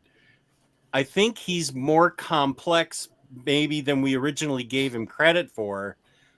And that's why it's so hard outside of his Justice League Dark appearances where he's part of a group. I think that Cy Spurrier and Tom Taylor have shown us that he's a hard character to get right, but when you get him right, it's really great to read. Yeah. The fastest Omni read the fastest this year is All New Wolverine that came out. This is one of my books. This is my number 3 book of the year, I think. It's unbelievably great. Yeah, it's very fun. That's one of my all-time favorite books. I just read that last week as well. It was a very fun book. I read it in a couple days. It's a big book too. I read it like in 2 or 3 days. It's really been interesting to kind of see Tom Taylor come into his own because people would think, oh, he just popped into the scene this year. No, Tom Taylor's been grinding hard for the last few years, doing Injustice stuff, doing All New Wolverine, and working and just X-Men working on Red his craft. And it seems like it all culminated this year into just Suicide Squad, Deceased, Nightwing, the list, man. Oh, did he write Nightwing? He did. No. I don't know. I have it. It's genuinely just damn impressive. So, and my runner-up would be Donny Cates, but for me, he just fumbled the ball with that Hulk run that I've been reading. I read the first issue. I was a little iffy as well. I read the second issue, and I'm even starting to doubt if I'm going to keep going with it. Oh, no. This is just not doing it for me. Oh, boy. I really like Donny Cates, but he's not a perfect writer to me. I think he has hits and misses, whereas someone like Tom Taylor, Chip Zdarsky, Ed Brubaker, Greg Rucka, those kind of guys always just hit it for me. Yeah. Now, hang on a sec. Is anyone in here smoking crack? Well, I was before, but not now. Oh, okay. Roberto's a talking couple to years you, ago, maybe. No. He thinks you're smoking crack. Well, it's our personal opinions, and we respect your personal opinion that we're Even if it's wrong. My answer is I wish I was smoking crack. Then I could read Nightwing. Jess and I did that while he visited in Pittsburgh. He took me to all the spots for it. It was awesome. And I turned to Jess and said, "Is anybody having a better time than we are right now?" He actually did say to be that honest, to we me. weren't smoking crack in that moment, but I did ask him that question. We had just had milkshakes, and then we went to the first honey hole. And he did say that to me, and he was right. We were like the 2 happiest people on the planet. It was so great. Don't tell our wives. Riot canceled. Whew. Right. Best writer is Brubaker for me.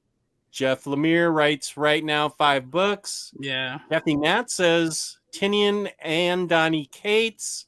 Let me see who else. Tinian for Nelson. Jeff Lemire.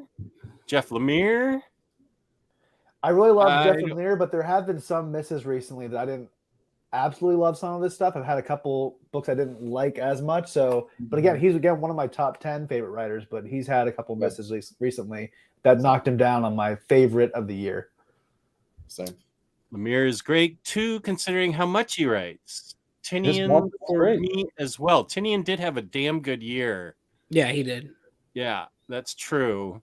Tinian is killing it, and I think I'm mispronouncing it. Is it Ty? No, that's how I would pronounce it. Tinian. I think it's kind of potato, like whatever. No, I think he came out and said it was something different. How do we say Tinian? Did he come out and say, okay, here's Tinian and Cates, Lemire, A-Man 40's having a conversation with somebody else in here. Oh, now this is just wrong. His X-Men Red was awesome. Even Brubaker doesn't like his own X-Men, but I loved X-Men Red. Of course, that's just an opinion. You guys need to have Brubaker on the show. We never thought of that. We never thought of that. That's a great idea. Ed That. Brubaker, Taylor, haven't you done that? Yeah, who would ever think that I wouldn't ask my favorite writer to be on the show? Come Like, what's wrong with me? Are you a good guest host or what? Probably Come not. on. Has he turned you down? I was surprised you asked me. Has he turned you down, or has he It's never hard to be responded? turned down when there's no response. Oh, damn. Yikes. I've been ghosted by the best of them, Lou. That's true. One big comic writer saw my message and didn't respond. Damn. That's always the bummer. It's like, could you take 5 seconds to say no, thank you? That's all I need. I say Tiny but this says on his Twitter it was Tynan. I say Tiny Onion. Is that not right? His company is Tiny Onion. Oh wow, that worked out pretty well. It did. Good timing. I say his name is pronounced Tom Taylor. So there we go. I'm the expert on his last name, and I agree. Yeah. Okay. Right. Okay. So we are down to the final two. Yes. Let's take a minute to talk about InStockTrades.com. Now, this is not a live picture. This is just an illustration, just a backdrop, representative. So these are not current books necessarily. InStockTrades.com, where you can get your collected editions up to 65% off. We're having the giveaway tonight. Let's see if I can do this together. There it is. There's the hashtag, get it right, capital S, capital I, capital T, capital K, capital U, whatever it says there. Put that in your name, and we'll do the random number generator in a second. $50 or more in the United States gets you free shipping on your order. Fabulous customer service, fabulous packaging. That's InStockTrades.com.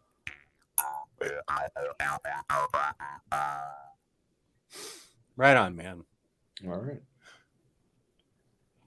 Here we are. All right. And we are down to the final two. Is that right? No, there's a third one for me, but I'll let you guys go for the final two. Okay. Do you guys want to do the Golden Abram, or do you want to do Best Collected Edition? Let's do the Golden Abram. I'm excited about that. Oh, really? Okay. Yeah. Taylor and I have something to say here. We have Jess and I have the same idea, I think. Now, wait. J.J. Abrams. It's Abrams, right? Yeah. Abram. Okay. Now, Lou, why don't It's you pronounced tell us? nepotism. Lou, why don't you tell us a little bit about this award? Okay. So the Golden Abram, formerly known as the Golden Kirkman, is an award that we give out for the absolute worst book of the year that we've read. We typically don't dog on books throughout the year. We're fairly positive and stuff like that. But every year there's one or two bags of poop that get left on our front lawn that are flaming. And this year it felt like the bag of poop was also filled with broken glass. And they defecated on the side of my lawn as well. This year, it was so bad that we changed the name of the award. I can't think of anything else worse than Spider-Man Bloodline this year. It was terrible, just absolutely terrible. From construction of story to characters to nothing in that book worked at all. Sarah Pacelli, who is a great artist, seemed like she was even phoning it in. Her art wasn't even that great in that book. It truly is an accomplishment in incompetence. It's an accomplishment in incompetence because that's how bad it was. There was not I have read bad books. I have read terrible books. And I would read those twice before I would read this story over again. Horrible. I wonder how J.J. Abrams, co-writer on that book, got the job. I'm just wondering. What was the name of his co-writer? I think they had maybe it was something Abrams, right? Was it Henry Abrams? Potentially. Now, I felt I have a that's the reason we have the name for this award. But Taylor and I are going to cheat, and we have an extra book besides Bloodline. I never read Bloodline, so I can't. I never okay. read Bloodline. Yeah, I You read got- them both. I wasn't really interested when I heard his son was writing it. I'm like, that's not going to be good. And then you guys seconded that with your review, so I decided not to.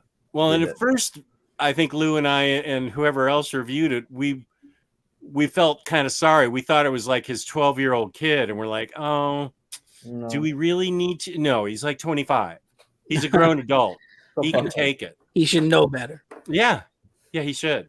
He'll be fine. His father is a 100 millionaire. He'll be fine. He'll be fine. He can take it. I don't think he'll be panhandling on the streets of LA anytime soon. Just do better, kid. Do better. That was so not good. It was, yeah. They got their crappy inspiration from watching The Rise of Skywalker, and they're like, oh, okay, let's continue with this great storyline telling. God. So I've avoided that book. Me too. Wait, what's this say? Be right back. Oh no, I'm right here. So we renamed the Golden Kirkman the Golden Abrams for the worst book. And Joe, before Taylor and I rip into this other book, do you have a choice? I'm gonna cheat a little bit because the book came out late in 2020. Oh, that's okay. I just read it recently. It's Batman: The Three Jokers. Oh, For me, it wasn't the worst thing in the world, but I just felt like it was pointless. I was like, I remember finished reading it and going to my daughter. Okay, that was something I read, and it was just like, especially coming out of the Dark Side War, where there was they hinted at that, and then it ends up being a continuation kind of to the Killing Joke, and I felt there was no closure. It was like, are we gonna get an answer as to who the real Joker was? Nope, we're not gonna get any of that. So, and it just felt like there was way better Joker stories out there than this one, and I just felt like it was a waste of my time. The only redeeming factor is Jason Fabach's artwork was just incredible. I'll just flip through the book. It'll just be on the coffee table, and I'll say, hey, just flip through if you want to see some cool Batman art. I even felt like he wasn't the constraints of the 9-panel grid isn't for Jason Fabach. Yeah, he's like a big screen blockbuster movie artist. They constrained to the 9-panel grid. It wasn't that his art was bad for me. It just doesn't fit that style. Agree. He's not like Dave Gibbons. He's not like Mitch Gerrits, who can really thrive in that format. Right. He is like a Brian Hitch type of artist who gave him like a double page spreads of people punching each other in the face. Absolutely. He's just not suited for that as much. Yeah. So that I like the first 2 issues okay, and the third issue was going interesting direction and was just like, hey, let's just totally undo everything. Right. And like you said, I think the perfect word you said was pointless. It's not Yeah. bad. It's just It's like, not why bad. did I read this? Exactly. And Jeff Johns That's how I keeps felt. taking too long in between projects. Right. Like Rebirth, and then Doomsday Clock ends like 5 years later. It's like you need to have a quicker pace to this, because otherwise people aren't going to care. yeah. It's Exactly. administrating longer. Yeah. So yeah, that was my pick. I don't know. Jess? I'm looking Let's through hear the I'm looking through the Hey Jess, any idea if the Infinity Gauntlet omnibus will get a restock on IST? I am afraid that I don't know. Is Infinity Gauntlets out of print right now? Or is it I don't think IST gets restocks on things. I think they sell out and then move on. But I don't know. I don't work for them, so I unfortunately They do restocks. Sorry? They do restocks. They do restocks? Yeah, because there's someone in the Omnibus group who always posts on the different restocks they do on a weekly basis. Yeah. So I actually don't know. That might be a thing you can ask Chris at comicreleases.com, because he knows. They have better knowledge about restocks than I do. I didn't even know they did restocks, and then now I know they do. So sorry, I just wanted to make sure that you didn't think I was ignoring you. I just don't know, which is the answer I give my wife all the time. I'm not ignoring you. I just don't know. So, where do we begin, Taylor? Where do we begin? The book that I'm about to say is so bad, I didn't even bother to remember or look up the writer and artist because I just didn't care enough to look it up. I'm sure they're great people in real life, but this book was not great. I would say the first half of it, I was like, oh, this is pretty good. And then the worst twist in human history happens. The biggest tonal shift you've ever read, where it's like, what just happened? It's like being pulled out of Schindler's List and being thrown into Looney Tunes. Like, what is going on? You made out during Schindler's List? Like, what's going on? So it's the Downriver people. I don't own it. Thank you, Lord, because I do not own this book. I read it on Hoopla, and I unintentionally roped Jess into reading it as well, because I read the description and said, this is a Jess Bragg book. And Jess Bragg agreed. It sounded like a Jess Bragg book. And then we read it and realized this is a nobody book. This is a book that nobody will like. We roped Kristen into reading it with us. And we all enjoyed the first 3/4 of it, didn't we, Jess? We thought it was pretty good. It's by Adam Smith and Matthew Fox. It's by blank, blank, and blank, blank. Yeah, all three of us read it at the same time on Hoopla. All three of us got into a chat with each other and basically said, what the F just happened? What are we reading? Where did it go? Why did this happen? And how did it even occur to this person to take that twist? It was all confusable. I had no idea what was happening. It took that left turn off a cliff, like Taylor was saying. I'm going to quote my favorite philosopher, Jess Bragg. When he was reviewing a book called Bramble, it's Drek, it's Dross, it's no good, it bugged me. Wait, what did I say? That's what you said. It's Drek, it's Dross, it's no good, it bugged me. I'll never forget that as long as I live. Is it worse than Bloodline though, Jess? I think this book actually made the three of us angry. Wow. Because it had so much promise. It was like The Wake for me by Scott Snyder. The first half was great. Second half, okay. And the very end, it was like, what the heck just happened? That made no sense. And I want to punch this book in the face. Yeah. That was like, because I feel like it's one thing to read a bad book. It's bad all the way through. It's one thing to read a book at the end that totally jumps off a cliff when it had so much promise and it makes you angry, like Jess said. Yeah. Bloodline, I was just like, okay, this, it got made because of who he was, and it was nepotism. And obviously if Joe Goose had sent this in with his name Joe Goose instead of Henry Abrams on it, Joe probably would have gotten a nice letter back saying thanks, but try harder. But I wasn't angry at it because I understood how it got made. Yeah. Downriver people, I was just angry at. And the fact that the three of us were in a chat just riling each other up more and more, we were just furious, as angry as you can get on a text. That's how angry we were. A lot of caps were thrown around. I want to read this now. I'm curious about the twist. No, you don't. It's on Hoopla. Go ahead and waste your 2 hours. It's not worth it. No, I'll tell you what. If I'm on my deathbed, I want that book to be my final book because it'll make my 2 hours feel like 6 weeks. Do you want your last 2 hours to be that painful and miserable? But it's going to stretch my life out 6 weeks. That's a pull quote for the back of the book. Yeah, it was Dross. It was Drek. I hated it. It bugged me. Forget it. Okay. Forget it. That was the Golden Abrams a winner. A winner. Okay, where are we here in the chat? Wow. Okay. You know what? Speaking of Joe Goose's worst book, that book got such negative reviews on OmniBros that I never read it. I was excited for it. Yeah. And I had heard good things. I mean, the creative team had me excited about it, but nobody had anything good to say about it. on OmniBros whenever you guys reviewed it.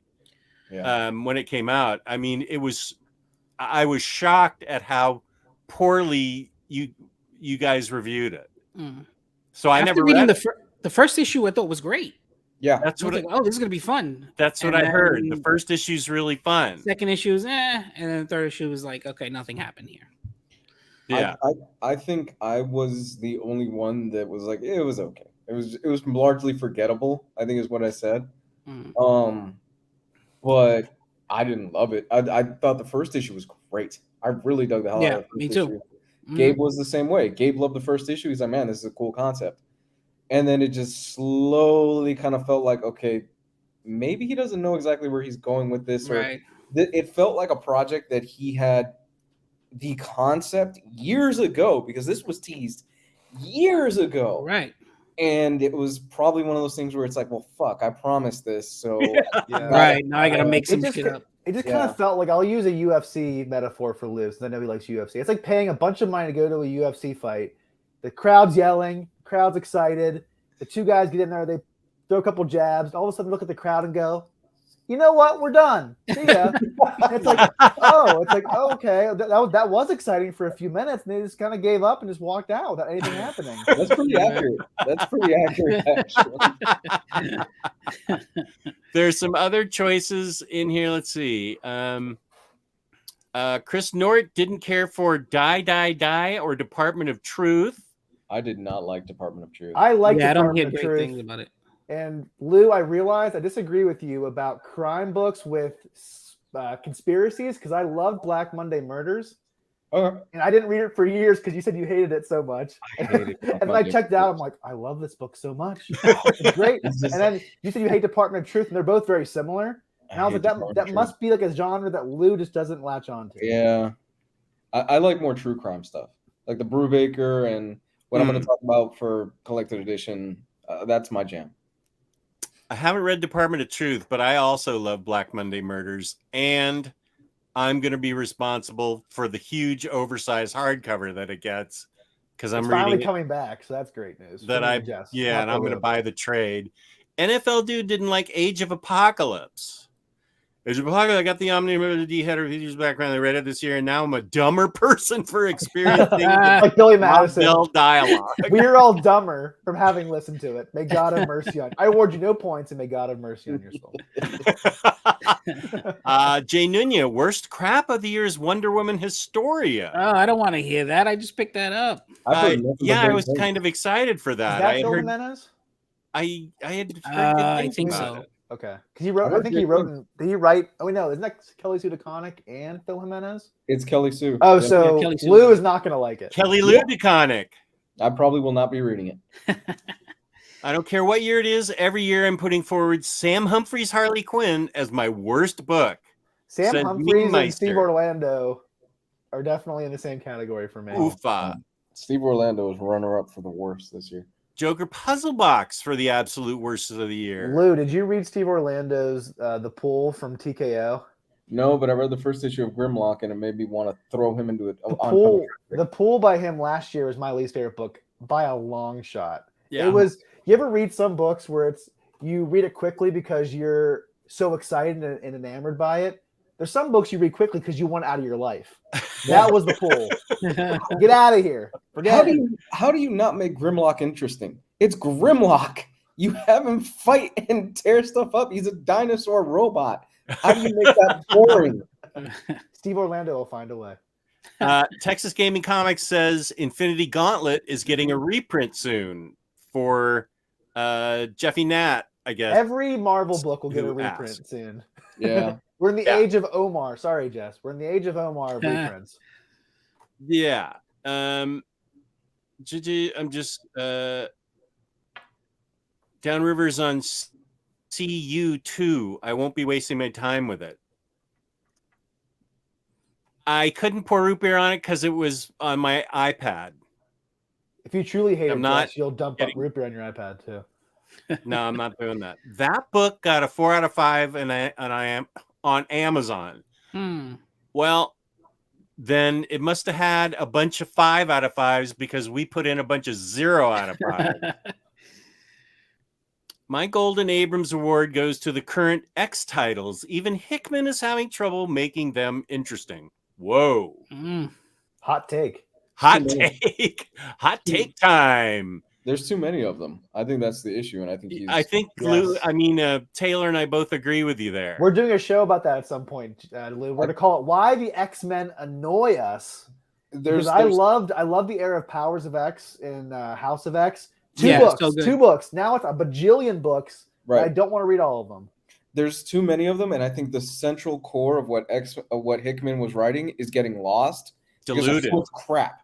Yeah. There's too much stuff around them, so they need to cut the line off at some point and really rein those titles back in. I told Jess I only have the House of X Powers of 10 hardcover. I have the X of Swords. I'll buy the Hickman Omnibus, and that's it for me. I'm not reading anything else. I'm just done. Good for you, Taylor. I'm taking a stand. Good for you. The Hellfire Gala hardcover, Jess told me, forget it. No. I just ordered that.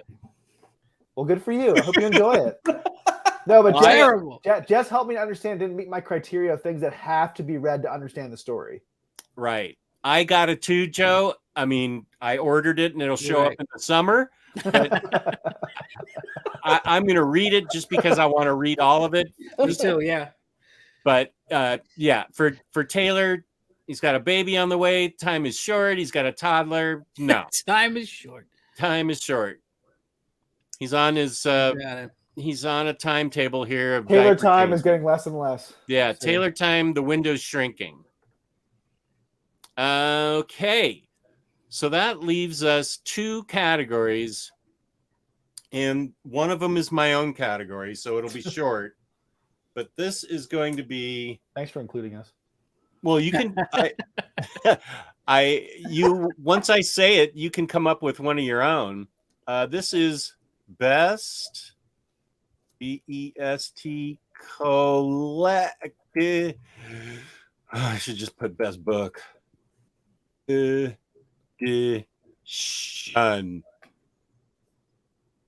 Gio's going to come back and there's going to be 40 things here. 40 banners. Best collected edition. Who goes first? Are you going to have an answer for this, Lou? Yeah, I've got something. Okay. I don't buy collected editions anymore, so I didn't know if you. I picked up a handful of things this year. Oh, cool. Yeah, it was like 2 or 3 things that I picked up this year. So I'm going to go with Did You Hear What Eddie Gein Done? I believe that's the title of it. I love true crime stories and documentaries, so this was right up my alley. And Eric Powell basically writing the story of Eddie Gein's life. Yes, please. I forgot what the other writer's name was that was with him. I believe it was Harold something. I think it was something like that. Schechter. He's actually an expert on Eddie Gein. Yes, he is. Okay. So hearing Eric Powell was going to write this story and then seeing previews of it, I was like, oh, this is going to be good. It's going to be really good. And I think Powell doesn't get enough love in the mainstream because Powell has always been known as the indie guy. He's got the guy that's been doing the Goon for right? X amount. Another great interview that Jess and I did. He's a great guy, very nice guy. He was a great interview too. He's been doing the Goon for X amount of years. He did Hillbilly. He's got his Albatross Press line that he's doing. This was great. This was absolutely great. This was Powell again leveling up.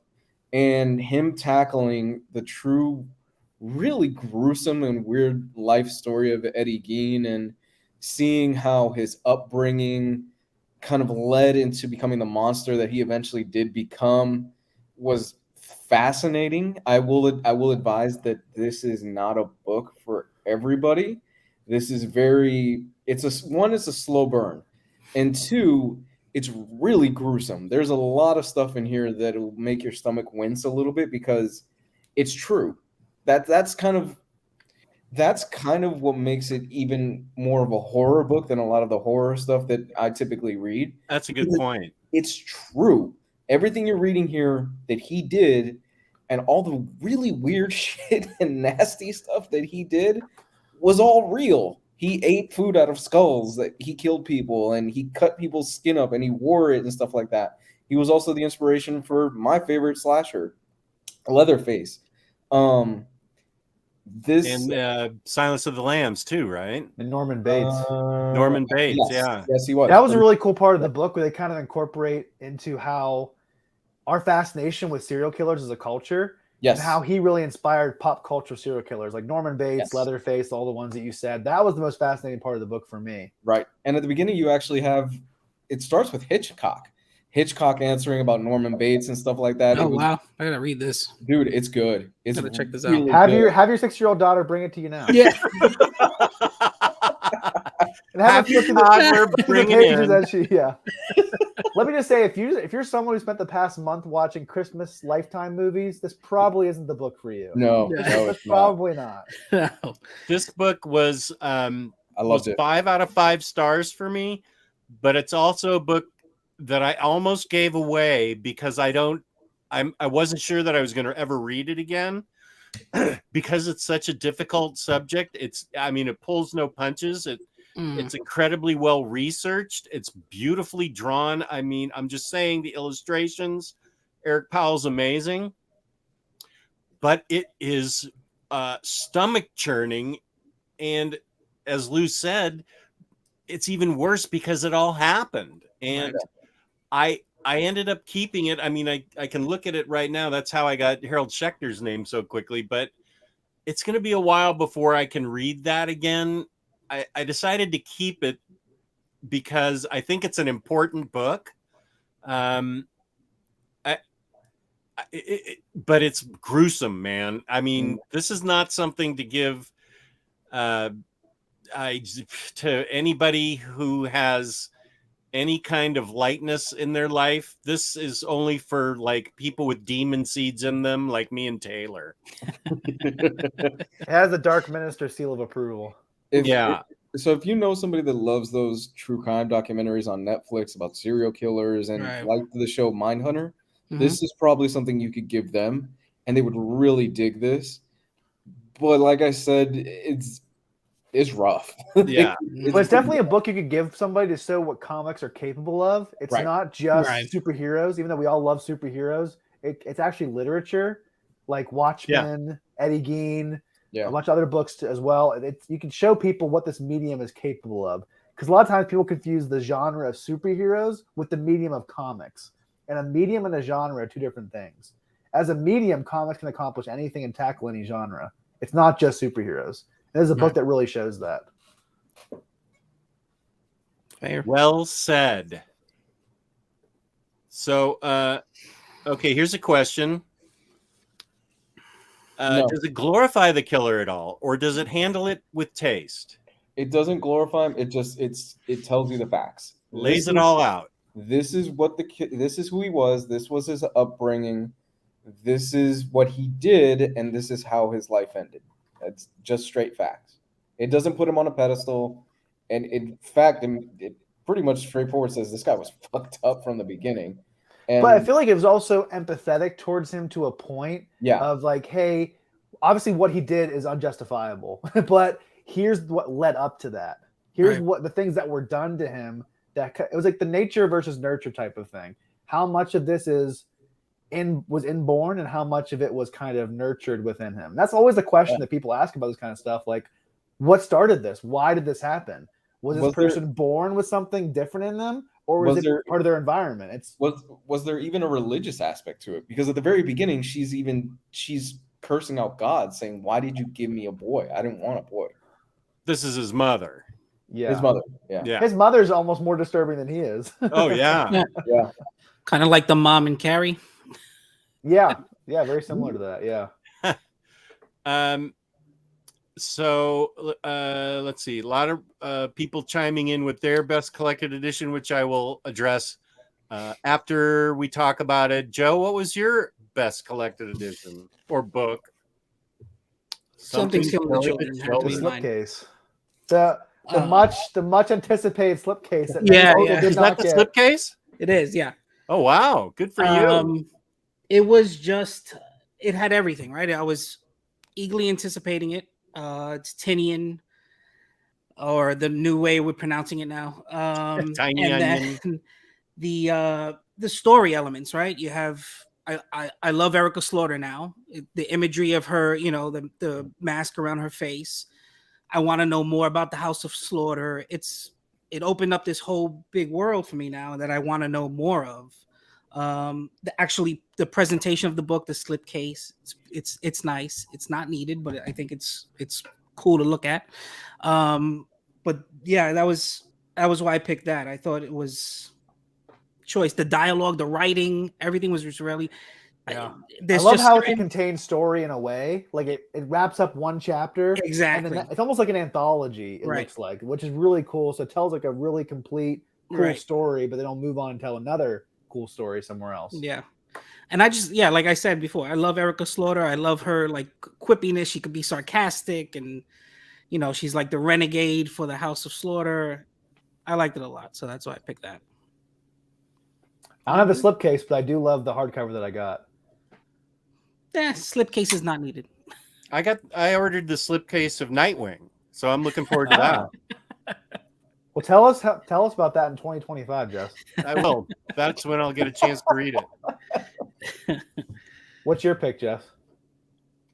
My pick is going to be Joker Harley.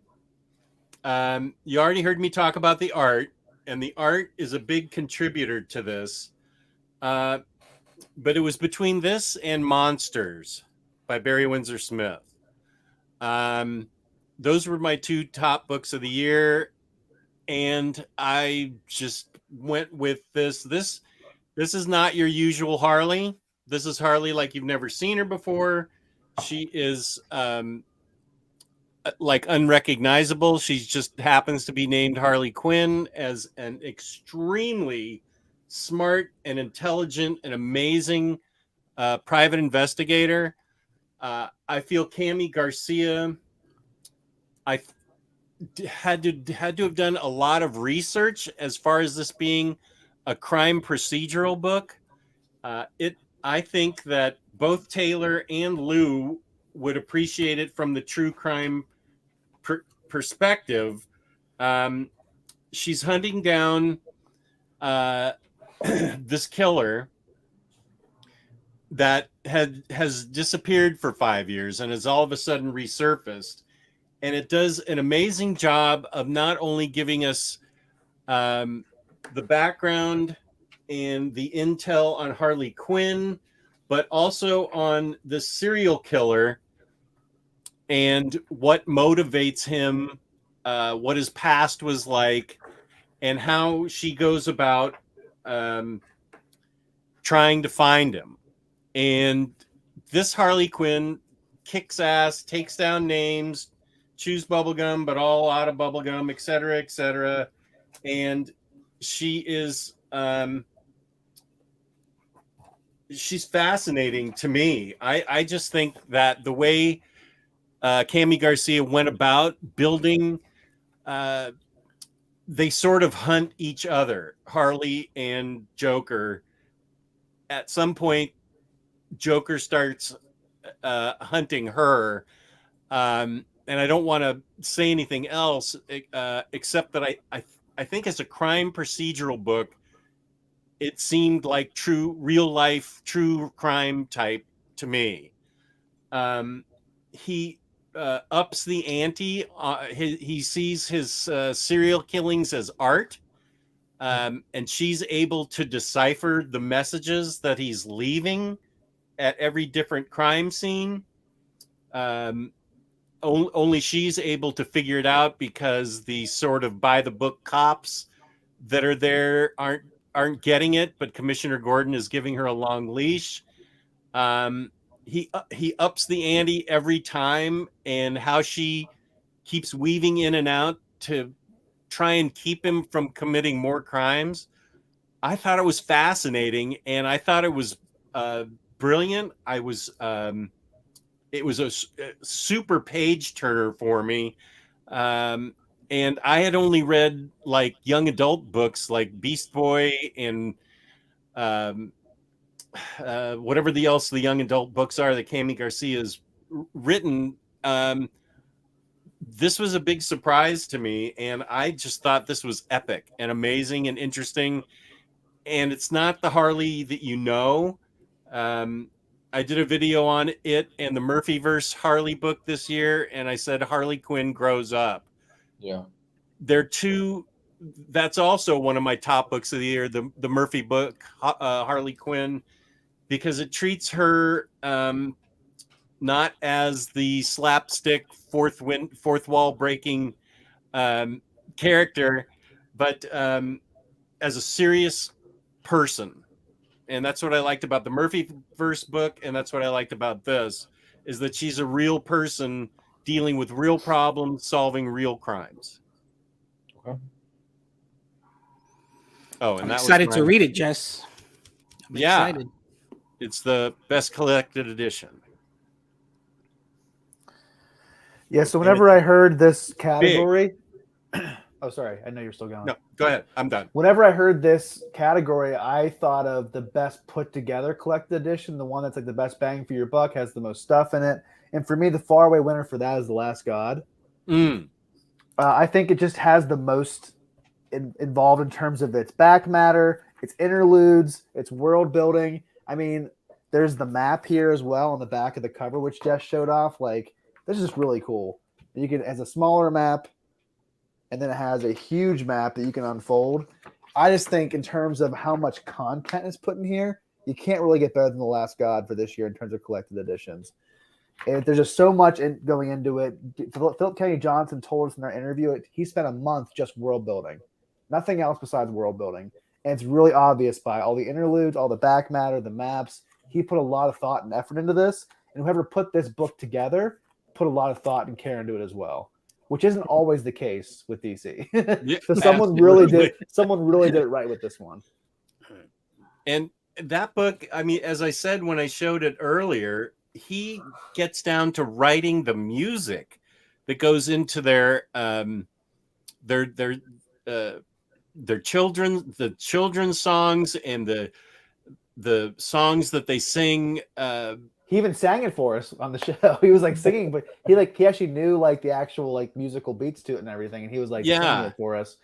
And that was a really interesting interview, by the way. I don't want to shamelessly plug us, but why not? No, go ahead. Go watch that old interview with Philip Kennedy Johnson. He talks about other stuff too. But we really did a deep dive on Last God for about 45 minutes with him, and talked about Superman and other stuff as well. He was also a great interview. He was a really interesting guy. Yeah, we'll definitely have him back once his Superman run is over to chat more about that. I'm really excited to read his Superman run. He'll probably be too big for us then. Do you think he'll answer your emails? We knew him when, Jess, so hopefully. I try to grab creators as they're cresting the hill of success. So we can really, because sometimes when they're already on top of the hill, you can't reach them. But when they're cresting it and they want more attention, that's when you grab them. You grab on their coattails and you don't let go. So Brubaker has crested already, and Brubaker's gone. Brubaker's on the other side of the hill, and we can't even get there. There's guard dogs on the other side of the hill. But someone asked me in the chat what would be my best book. Not necessarily best put together book. And again, my answer would be the Reckless books. That's just gonna be my answer. It's my favorite series of the year. And those books are really well put together. I love the format of those books. Sure, I would love to see a huge, massive hardcover. But even if they do a deluxe, yes, I'll buy it. But I'm going to keep these old books as well because I love this format. I am just on all the praise of this. I'm waiting for a deluxe. That I will pony up. Even though I don't really get collector editions every once in a while, I'll pick up something nice if it's really worth it. And once this is all, because they're going to do a deluxe for this eventually. What book are we talking about? Last God. Okay. Oh, I thought you were talking about Reckless. Sorry. Oh, my bad. I did too. I was thinking about Last God. Sorry. I'd like an absolute of that book. Yeah. Yeah. So I don't know why they didn't do. I mean, the only complaint I have about it is that's not deluxe size. Yeah. I don't know why, but besides that, it's great. Everything else about it. It's not a deluxe. It's a standard size. Everything besides that's the only thing about it that's a bummer to me. But everything else about it is fantastic. 10 out of 10 in terms of how they put together the book. I don't understand why they didn't make it a deluxe. That was the one thing that was frustrating for me. I think eventually they will, and I'm gonna pick that up.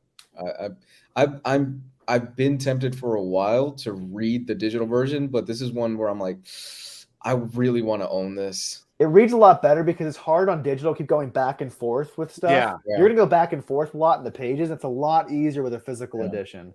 I didn't read anything else for like 4 days besides this because it was really you have to. It's like a Hickman book. You have to give it your full attention. You can't just go back and forth between other things. Right. Who are we waiting for? Who hasn't given their? I think everybody went. Everybody went. That's it, man. Oh, we did. Okay. Now Jess's category. Yeah. The cheese stands alone in this category. You guys can participate. I just have a gripe, and everybody likes gripes. The gripe my cookies category. This is the gripes make. Okay, wait. Yeah, I changed it. Gripes.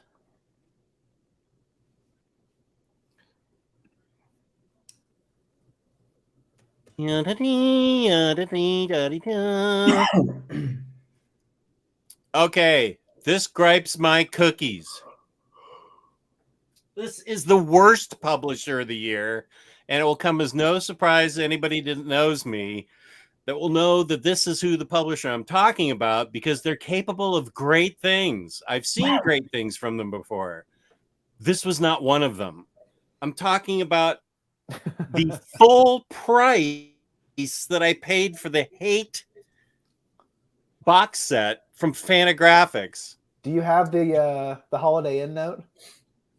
I have it right here, Taylor, which almost got lost when I opened the box and threw away the invoice because it was just floating in the.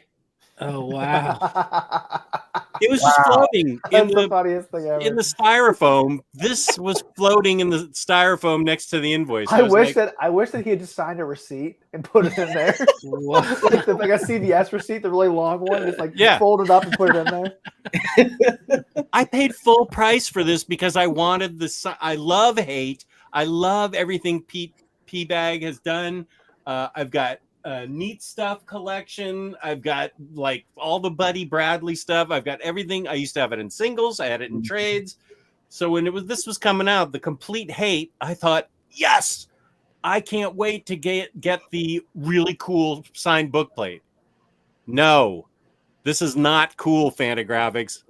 Uncool. That's a bookplate? Yeah, this is it. Oh.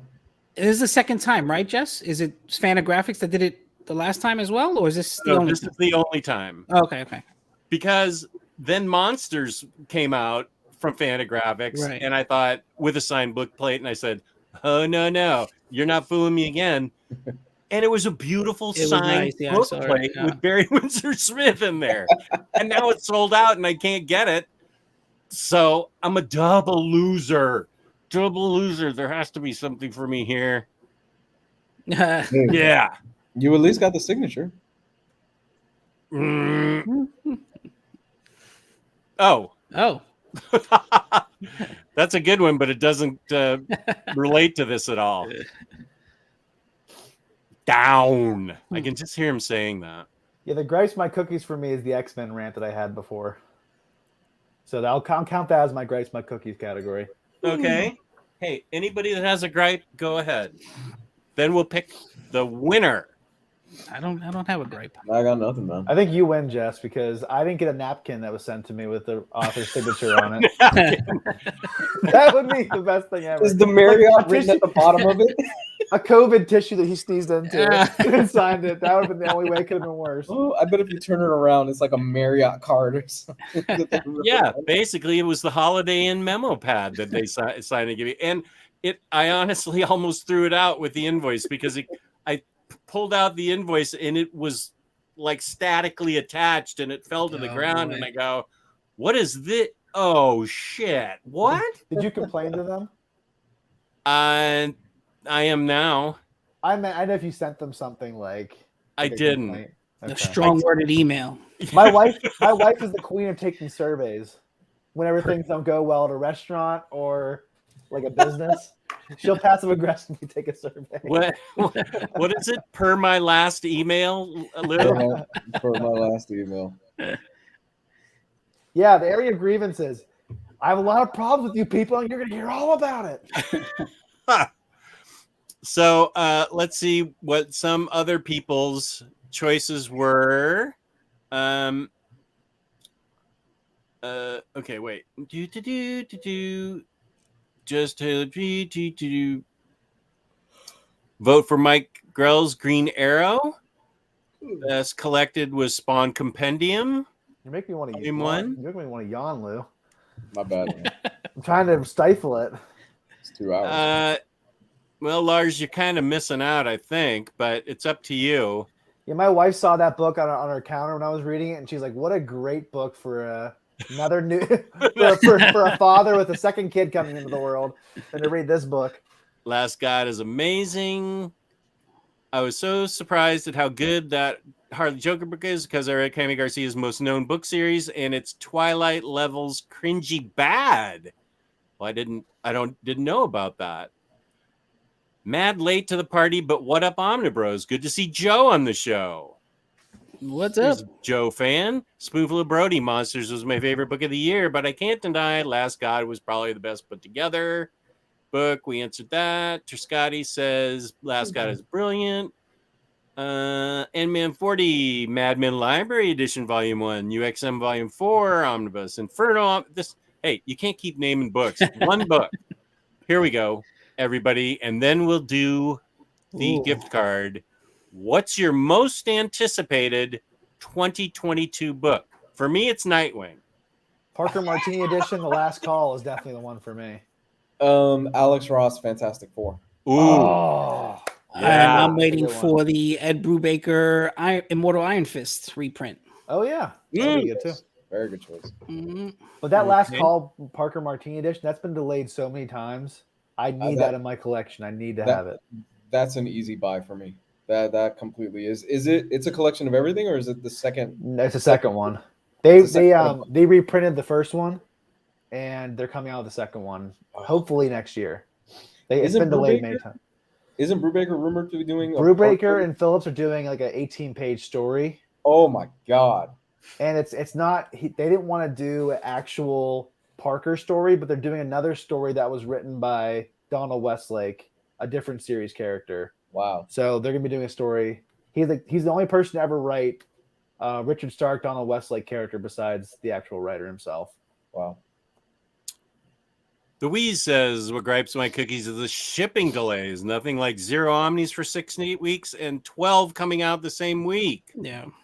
But what's been really cool is recently, I know you're talking about differing shipping delays than what I'm saying, but IST, I've ordered on Tuesday recently and got a bunch of my orders on Friday.